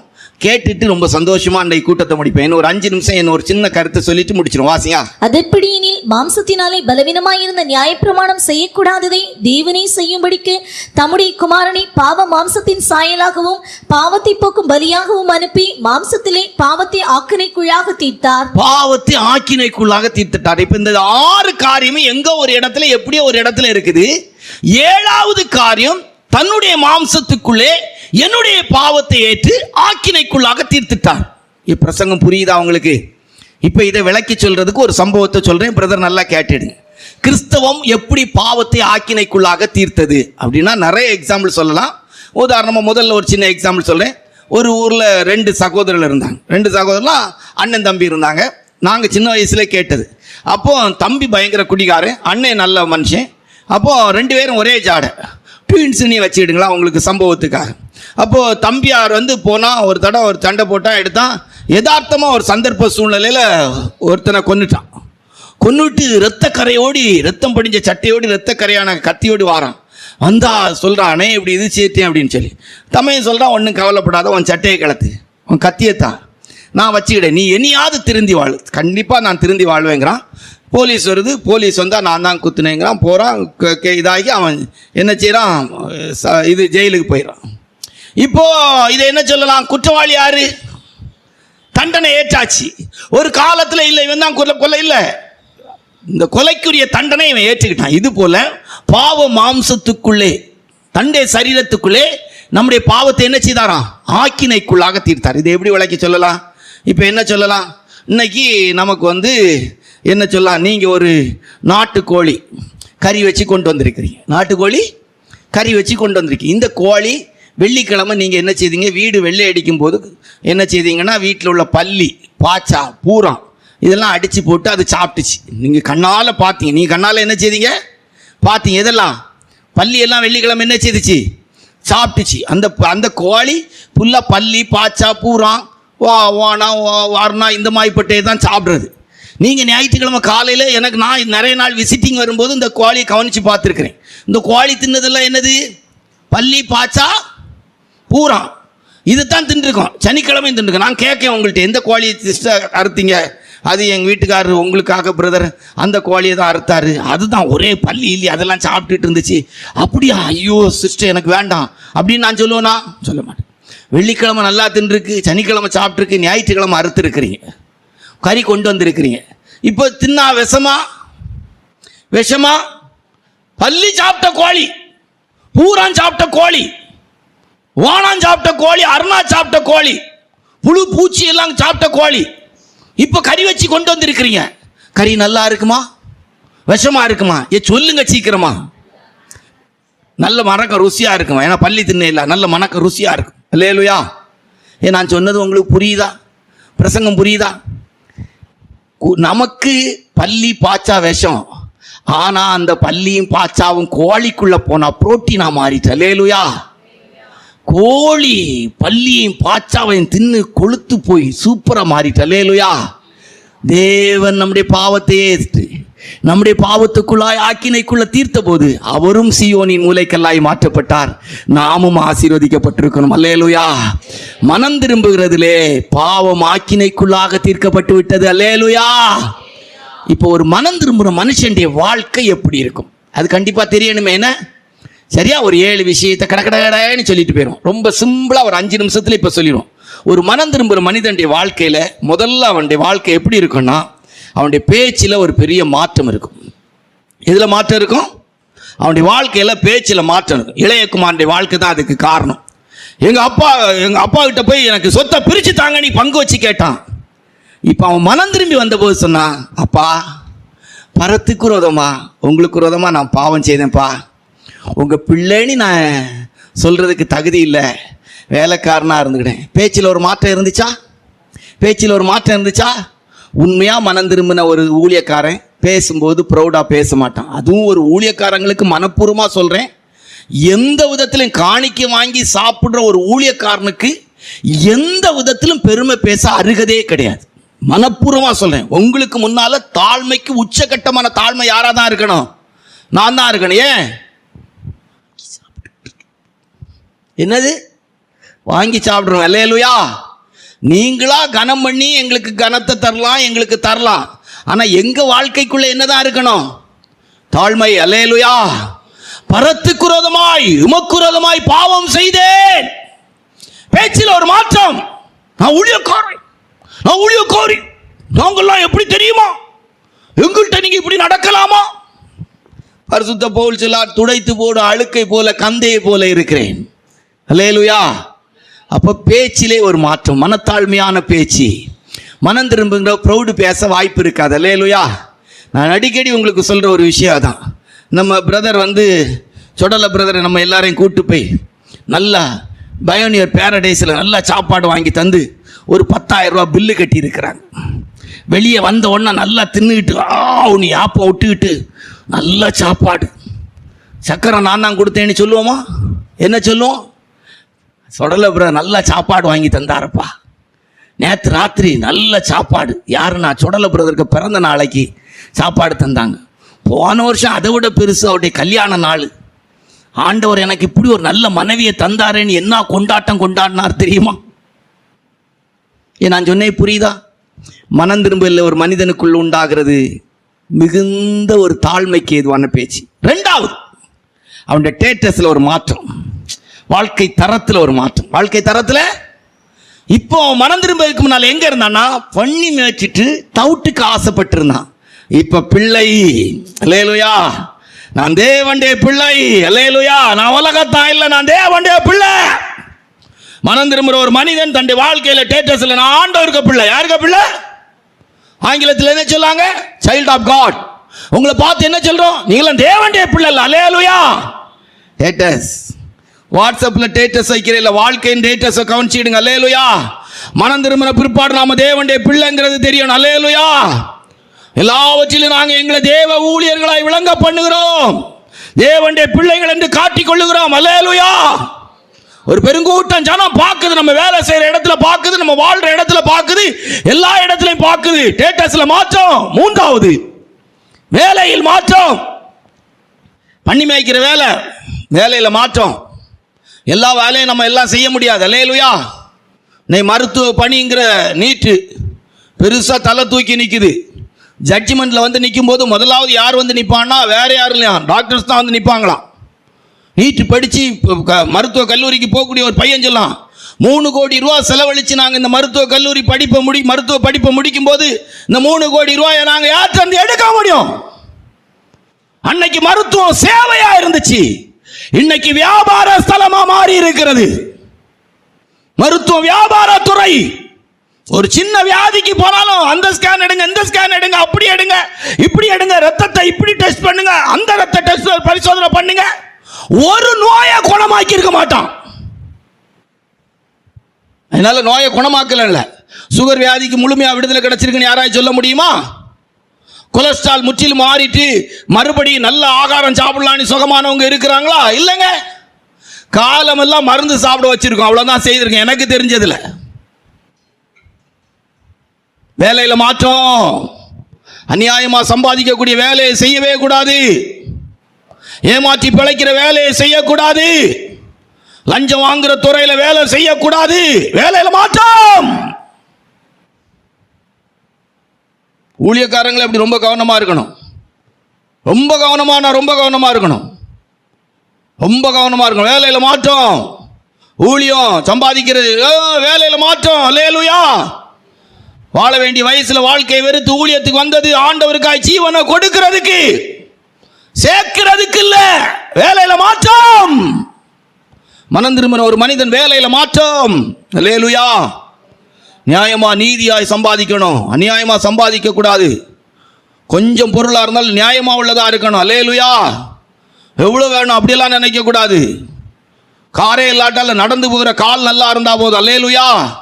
காரே இருந்து ஒன்று தூக்கி வைக்கிறேமா வாழ்றதை விட நடந்து போகிற கால் இருந்தா நல்லது. வேலையில மாற்றம். எப்படி சம்பாதிக்கலாம், எப்படி சம்பாதிக்கணும், நமக்கு ஆண்டவர் அனுமதிக்கல. வேலையில மாற்றம். 4, ஒரு தேவனுடைய பிள்ளை மனம் திரும்பும் போது அவங்களுடைய வாழ்க்கையில் என்ன மாற்றம்? வஸ்திரத்திலே மாற்றம். மனம் திரும்பி இளையகுமார் வந்த போது முதல்ல அவனுடைய வாழ்க்கையில் வஸ்திரம் மாற்றப்பட்டது. உலகத்தாருக்கு நம்ம ஊழியக்காரங்க போன வருஷம் வந்தவங்க அழகா சொன்னாங்க, துணி கடையில் எல்லாருக்கும் உள்ள வஸ்திரம் இருக்குது. நடிகன் அது என்ன சொல்லலாம், பல விதமான பாவ வாழ்க்கை வாழ்றவங்களுக்கு, அலங்கோலமானவங்களுக்குள்ள எல்லா ட்ரெஸ்ஸும் இருக்குது. எல்லா வஸ்திரமும் நமக்கு சூட் ஆகாது. அல்லேலூயா. நம்ம பிள்ளைகளுக்கு சூட் ஆகாது. மற்ற பிள்ளைகளை போலலாம் என் பிள்ளைய வளர்க்கணும்னு எல்லாம் வளர்த்துடக்கூடாது. அல்லேலூயா. கிரமமான வஸ்திரம் வாங்கி கொடுத்து வளர்க்கணும். பொம்பளை பிள்ளைனா பொம்பளை பிள்ளைக்குள்ள வஸ்திரம் வாங்கி கொடுத்து வளர்க்கணும். ஆம்பளை பிள்ளைனா ஆம்பளை பிள்ளைக்குள்ள வஸ்திரம் வாங்கி கொடுத்து வளர்க்கணும். மாடல் ட்ரெஸ் எல்லாம் போட்டு காலை உயர்த்தினா அந்த வேலையெல்லாம் இருக்கக்கூடாது. கரெக்டாக இருக்கும். அடக்கமான வஸ்திரம் வாங்கி போட்டு கொடுத்து வளர்க்கணும். அல்லேலூயா. ஒவ்வொரு நாளும் வஸ்திரத்தில் பெண்கள் கவர்ச்சி ஆகிற அளவுக்கு வஸ்திரத்தை தயாரிச்சுக்கிட்டே இருக்கிறாங்க. எல்லா வஸ்திரமும் நம்ம போடுறது வஸ்திரம் கிடையாது. அல்லேலூயா. வீட்டுக்குள்ளே இருக்கும்போது தேவன் இருக்கிறார், தெய்வ தூதர்கள் இருக்கிறாருங்கிற எண்ணத்தோடு இருக்கணும். ரொம்ப முக்கியம். நீங்க நினைக்கிற மாதிரிலாம் கிடையாது. ரொம்ப கவனமா இருக்கணும். வாழ்கிற வாழ்க்கையில் வஸ்திரம் ரொம்ப முக்கியம். ஆதியாகமம் தொடங்கி வெளிப்படுத்தின விசேஷம் வரைக்கும் எழுத்தின்படியா நடந்த சம்பவத்தில் ஒன்று வஸ்திரத்தின் பகுதி ஒரு சாத்தாண்டே தொந்தரவான ஒரு காரியமா இருந்திருக்கிறது. ஆவிக்குரிய தெய்வ பிள்ளைகள் ரொம்ப கவனமா இருக்கணும். பழைய காலங்களில் பெந்தகோஸ்த மார்க்கத்தில் ஒரு வயசுக்கு மேலே பார்த்தா சகோதரிமார் இளம் வயசுலேயே நாங்கள் ஊழியம் செய்த இடங்களில் பார்த்தீங்கன்னா இப்போ இருக்கிற அலங்கோலமான போட்டு வாழ்ந்த சரித்திரமே கிடையாது. இப்போ கிளவிமார் வரைக்கும் போட்டுக்கிட்டு சேலை இதில் வச்சுக்கிட்டு நடக்கிறத பார்த்தா நான் சொல்லுவேன், போர்ட்டிஸில் போய் ஒரு கவரை வாங்கியாய் மாட்டிக்கிட்டு திரி இந்த பக்கத்தில்.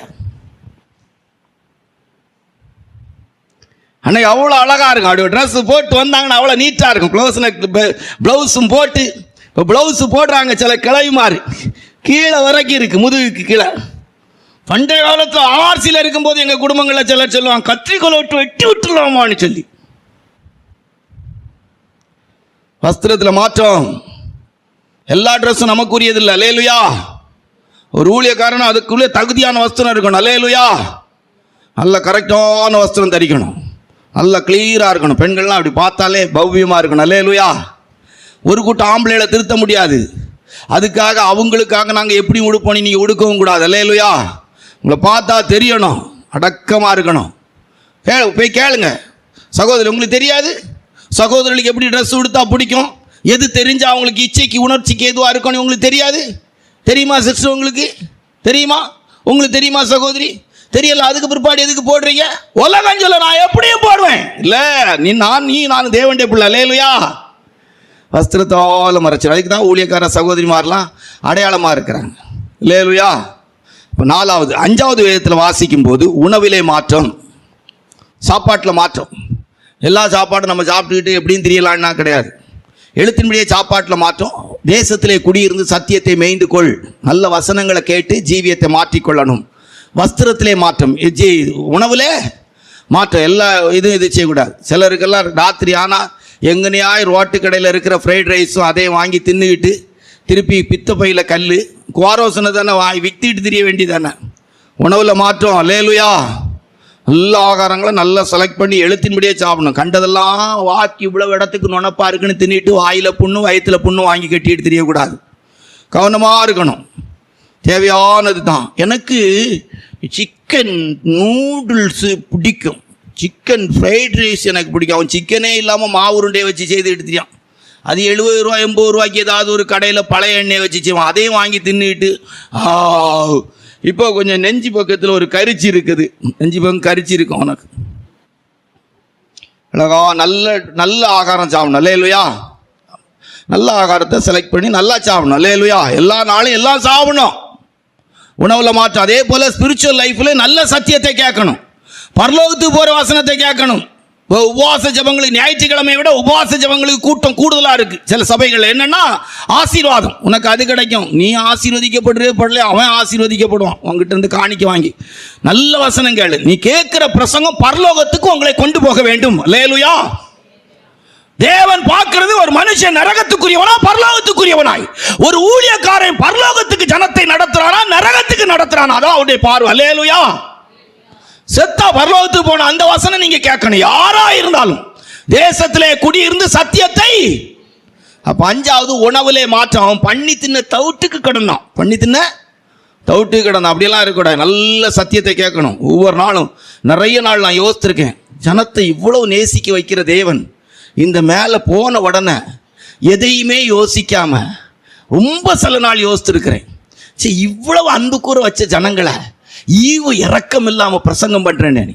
அப்போ தான் நினைப்பேன், செருபாபேலின் கையில் இருக்க தூக்கு நூலை கர்த்தருடைய கண்கள் சந்தோஷமாய் பார்க்கிறது. அல்லேலூயா. மேலே ஏறின பிற்பாடு நல்ல வசனத்தை பேசினோம். 6 எதில் மாற்றம் அப்படின்னு நான் வேதத்தில் வாசிக்கும் போது வேதம் நமக்கு சொல்லிக் கொடுக்கிறது. ஐக்கியத்திலே மாற்றம்.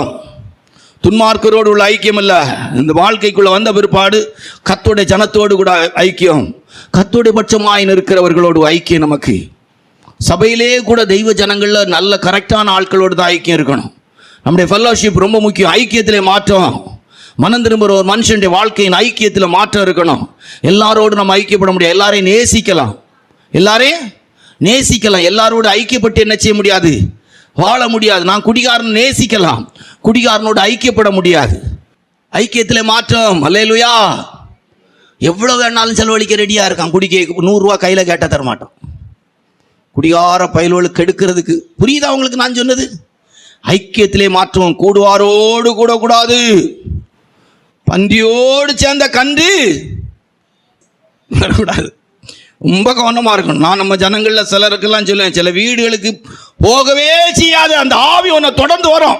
டெட் பாடி ஆவி மாதிரி தொடர்ந்து வரும். போகாத, இருந்துரு, கவனமாக இருக்கும். போனால் வந்துடணும். சிலர்கிட்டலாம் ஃபோன் பண்ணி 1/2 மணி நேரம் லேட்டானா கேட்பாங்க, தங்கியா போகிறீங்க நீ? கோபத்தின் உச்ச கட்டத்தில் ஆமாம் தங்கலானி தான் நினைக்கிறேன்பாங்க. நாங்கள் வரைக்கும்னாலும் வந்துடுவாங்க. வந்துடணும். கொடுக்குற கொடுப்பு அப்படி இருக்கணும். ஐக்கியத்திலே மாற்றம். அல்லேலூயா. நம்முடைய ஐக்கியம், உங்களுடைய ஐக்கியம் எங்களோடு இருக்கும்படி எங்களுடைய ஐக்கியம் பிதாவோடும் குமாரனாகிய இயேசு கிறிஸ்துவோடும் இருக்கிறது. 7 சந்தோஷத்தில் மாற்றம். எதில் மாற்றம்? சந்தோஷத்திலே மாற்றம். தெய்வ சமூகம், சமூகத்தில் பரிபூர்ண ஆனந்தம் இருக்கிறது. ஒரே செல்போனை நோண்டி நோண்டி நோண்டி தேஞ்சி அந்த மேலே இருக்க அந்த அது என்ன சொல்லுவாங்க, டெம்பர் கிளாஸ், அது செதஞ்சி அது உடஞ்சி. சிலருக்கெல்லாம் அந்த டெம்பர் கிளாஸ் எல்லாம் கரையான் பிடிச்சது மாதிரி செல்ஃபோனெல்லாம் ஒன்றும் இல்லாமல் ஒரே தடவை வேலை தான். எப்போ பாரு இங்கே வந்தாலும் அந்த இதை போட்டு நோண்டி நோண்டி. நான் இப்பொழுது ஆராதனையில் இருக்கிறேன். ஜெபா பிரதர் சவச்சு கொண்டிருக்கிறார். சந்தோஷத்தில் மாற்றம். சந்தோஷத்தில் பாட்டு பாடுறதுங்க ஒரு 10, 20, 40 பேர் இருக்கிறாங்கன்னா 20 பேர் சந்தோஷம் பொங்குதே. மீதி எல்லாம் சந்தோஷத்தில் மாற்றம். அதே நேரத்தில் எங்கேயா ஒரு இடத்துல போங்க, ஒரு டூரிஸ்ட் பிளேஸு கோடைக்கானல் போயிருப்போம், அங்கேயும் செல்ஃபோனை வச்சுட்டு இது வேண்டாம் அதை வாங்க அங்கேயும் வச்சுட்டு இப்படி வச்சு தடவிட்டு இருப்பாங்க. போனது அங்கே இதாக இருக்கும், அங்கேயும் இதை வச்சுட்டு உடனே அனுப்பி அங்கே இயற்கையை பார்க்கறதுக்கு, அந்த குளிர்ச்சியை பார்க்கறதுக்கு, போனவங்களோடு சந்தோஷப்படுவதற்கு, அங்கே இருக்கிற ஜனங்களை பார்க்கறது, அதில் ஒரு சந்தோஷம் இருக்குது. அது அங்கேயும் போயிடுது. எதுக்கு நீ வந்தா, எதுக்கு வந்தா, என் கையில் தந்தா கோடைக்கானல்லே தூக்கி எறிஞ்சிருவேன். அல்லேலூயா. நான் சொன்னேன் சரியா தப்பா? சந்தோஷத்திலே மாற்றம். மனம் திரும்பினோடைய சந்தோஷத்திலே மாற்றம். தூர தேசத்தில் துன்மார்க்கமாய் சந்தோஷம் அனுபவித்தான். இப்பொழுது தகப்பன் வீட்டிலே ஒரு பெரிய சந்தோஷம். கண்களை மூடுவோமா? உங்களை கட்டாயப்படுத்தியெல்லாம் பிரசங்கம் பண்ணியிருக்கேன்னு நினைக்கிறாங்க. சும்மா ஜாலியாக பேசியிருக்கதா எடுத்துடுங்க. பேசுகிறதெல்லாம் பேசிட்டு இப்படி ஒரு வார்த்தையை சொல்லிக்கிடுறது. நல்லா கண்ணை மூடுங்க. ஆண்டவரே, என் வாழ்க்கையில் ஒரு பெரிய மனம் திரும்பல் உண்டாட்டும். மனம் திரும்புகள் பரலோக ராஜ்யம் நியரஸ்ட். மனம் திரும்பும்போது எங்கே வந்துடும்? ஆமாம், கொடைக்கானலுக்கு போகும்போது வத்தலை கொண்டு வந்த உடனே கொடைக்கானல் ரோட்டுக்கு வந்துட்டோம். கொஞ்சம் மேலே ஏற அப்படியே அந்த கோடைக்கானலுடைய இயற்கையினுடைய அனுபவம் வருது. இது போல் நம்ம மனம் திரும்பும்போது எங்கே வாரோம்? நம்ம மனம் திரும்பும்போது எங்கே வாரோம்? ஆமாம், பரலோகத்தின் கிட்ட வந்துடும். கண்களை மூடுவோமா? ஆண்டவரே, என்னுடைய வாழ்க்கையில் ஒரு உண்மையான மனம் திரும்பல் வரட்டும். எல்லா தெய்வ பிள்ளைகளும் வாஞ்சிங்க. உங்களை யாரும் கட்டாயப்படுத்தலை. இன்றைக்கும் ஒருவேளை சரியான ஒரு மனம் திரும்பல் இல்லாதவங்க, பாவ மன்னிப்பு நிச்சயம் இல்லாதவங்க, ஆண்டவரே ஒரு பாவ உணர்வோடு நான் மனஸ்தாபப்படுறேன். எல்லா எவிடன்ஸுகளையும் கர்த்தர் அழிக்கக்கூடிய தேவன். எல்லா எவிடன்ஸுகளையும் கர்த்தர் அழிக்கக்கூடிய தேவன். கர்த்தருடைய பிள்ளை இனி ஒருக்கா அந்த மாதிரி ஒரு பிரசங்கம் கேட்கும்போது உங்களை மனசாட்சி பாதிக்கக்கூடாது. இந்நாள் வரைக்கும் இருக்கிற எல்லா பாவங்களும் குற்றங்களும் நாங்கள் மறுபடி இதை நினைவுபடுத்துவோம். உங்களுக்காக இல்லை, உங்களுடைய வாழ்க்கை வைத்தே மற்றவர்களுக்கு சொல்லிக் கொடுக்கறதுக்கு நினைவுபடுத்துவோம். ஆனால் உங்களுடைய மனசாட்சி பாதிக்கக்கூடாது. எத்தனை பேர் வாஞ்சிக்கிறீங்க? ஆமாம் பிரதர், உண்மைதான். இந்த வார்த்தையை வாழ்க்கையாய் மாறணும். நீதிகரிக்கப்பட்டவனாய் மாறணும். அவனே நீதிமானாக்கப்பட்டான். ஆயக்காரன் சொன்னான், பாவி ஆகிய என்மேல் கிருபையாயிரும். அவனே நீதிமானாக்கப்பட்டான். இயேசு கிறிஸ்துவின் ரத்தம் சகல பாவங்களை நீக்கி சுத்திகரிக்கும். ஷக்காராபாலாங் கராமாலா ரிபாபாலாங் கராமாலா. ஓ, பாவ மாம்சத்தின் சரீரத்துக்குள்ளே தண்டை மாம்சத்திலே பாவத்தை ஆக்கினைக்குள்ளாக தீர்த்தார். தண்டை மாம்சத்திலே பாவத்தை ஆக்கினைக்குள்ளாக தீர்த்தார். எவ்வளவு நல்ல தெய்வம், எவ்வளவு நல்ல தேவன். நம்முடைய எல்லா எவிடன்ஸுகளையும் தன்னுடைய மாம்சத்தில் ஏற்று ஆக்கினைக்குள்ளாக தீர்த்தாரை. கல்வாரி சிலுவையை நோக்கி பாருங்க. இயேசுப்பா, என் வாழ்க்கையில் ஒரு பெரிய மனம் திரும்பல் உண்டாகட்டும். மறுபடி உங்களுக்கு நினைவுபடுத்தும்படி கர்த்தர் உணர்த்துகிறார். இனி ஒரு நாள் இப்படி ஒரு பிரசங்கத்தை கேட்கக்கூடிய காலம் வரும்போது இந்நாள் வரைக்கும் உள்ள எந்த பாவத்தை குறித்தும் உங்களுடைய மனசாட்சி வாதிக்க கூடாது. அப்படி ஒரு மனம் திரும்பல் உண்டாகட்டும். அப்படி பாவத்தின் எவிடன்ஸுகள் அழிக்கப்படட்டும். இதுவரைக்கும் பொய் சொல்லியிருந்த பொய்யின்டைய வேதனைக்குரிய எல்லாம் மாறட்டும். மனசாட்சி வாதிப்புகள் மாறட்டும். மனஸ்தாபத்தோடு ஆண்டவர்கிட்ட சொல்லுங்க, ஆண்டவரே இந்த 2025 வரைக்கும் என் பாவத்தை குறித்து என் வாழ்க்கையில் இந்த எவிடன்ஸ் அழிக்கப்படட்டும். அருமை தேவனுடைய பிள்ளை, ஜெபா பிரதர், இதை அழிக்க முடியாது. உன் புருஷன் உனக்கு அழிக்க முடியாது. உன் மனைவி உனக்கு அழிக்க முடியாது. உன் பிள்ளைகள் உனக்கு அழிக்க முடியாது. நீயே கூட இதை அழிக்க முடியாது. கல்வாரி நாயகராகிய இயேசுப்பா தம்முடைய இரத்தத்தினால் அழிக்க முடியும். உனக்காகவே கல்வாரி சிலுவையிலே மரணத்தை ருசி பார்த்தார். ஓ ஷக்கரா, உன் பாவத்தை ஏற்றுக்கொண்டு தன்னுடைய மாம்சத்திலே ஆக்கினைக்குள்ளாக தீர்த்தார். ஓ ரபாலா ஷக்கராபாலா, அவருடைய சிலுவை மரணத்தினால் எல்லா எவிடன்ஸுகளும் அழியுது. இதுவரைக்கும் உன்னுடைய மனசாட்சி வாதிப்பில் நீ அழுத கண்ணீர் இன்றைக்கு துடைக்கப்படட்டும். உன்னுடைய வாழ்க்கையில் நீ செய்த பாவங்கள் உன்னை வேதனைப்படுத்தி கொண்டிருந்தது, பயமுறுத்தி கொண்டிருந்தது. கர்த்தருடைய ஆவியானவர் உன்னோடு கூட இடைப்பட்டு கொண்டிருக்கிறார். ஜூன் மாதம் 1ஆம் தேதி வரைக்கும், ஜூன் மாதம் 1/25 வரைக்கும் உன்னுடைய வாழ்க்கையில் உள்ள எல்லா பாவத்தின் எவிடன்ஸுகளும் அழிக்கப்படட்டும். எத்தனை பேர் வாஞ்சிக்கிறீங்க? ஒரு சில தெய்வ பிள்ளைகள் இருதயத்தின் ஆழத்திலிருந்து சொல்றாங்க, ஆமா ஆண்டவரே, என் வாழ்க்கையில கடந்த கால பாவத்தை குறித்து நான் நினைக்கும் போது என் மனசாட்சியை வாதிக்க கூடாது. முந்தின காதலை குறித்து நினைக்கும் போது, முந்தின வாழ்க்கையின் தோல்வியை குறித்து நினைக்கும் போது, முந்தின வாழ்க்கையில் நான் செய்த எத்தனையோ துரோகங்களை நினைக்கும் போது, எத்தனையோ பொய்களை நினைக்கும் போது, தவறான வாழ்க்கையை நினைக்கும் போது அது என்ன வாதிக்க கூடாது. எனக்குள்ளே நன்றி உள்ள இருதயம் உண்டாகணும். என் பாவ மாம்சத்திலே ஆக்கினைக்குள்ளாக தீர்க்கப்பட்டிருக்கிறது. என் பாவத்தை இயேசுவா மன்னித்திருக்கிறார். நான் மனம் திரும்பி இருக்கிறேன். நான் ரட்சிக்கப்பட்டிருக்கிறேன். இயேசு கிறிஸ்துவின் ரத்தம் என்னை கழுவி இருக்கிறது. ஓ ரபாலா கரபாலா ஷக்கராபாலா, எல்லா கர்த்தருடைய பிள்ளைகளுக்குள்ள நன்றி உள்ள இருதயம் உண்டாகட்டும். ஓ ரபாலா ஷமாலா, யாருக்குள்ள துர்மன சாட்சி இருக்க கூடாது. யாருக்குள்ள குற்றமான சாட்சி இருக்க கூடாது. எல்லாருடைய பாவங்களும் பரிகரிக்கப்படுவதாக இயேசு கிறிஸ்துவின் நாமத்தினாலே ஷக்கராபாலா கரமனா. கர்த்தர் நம்மை ஆசீர்வதிப்பாராக. ஆமென்.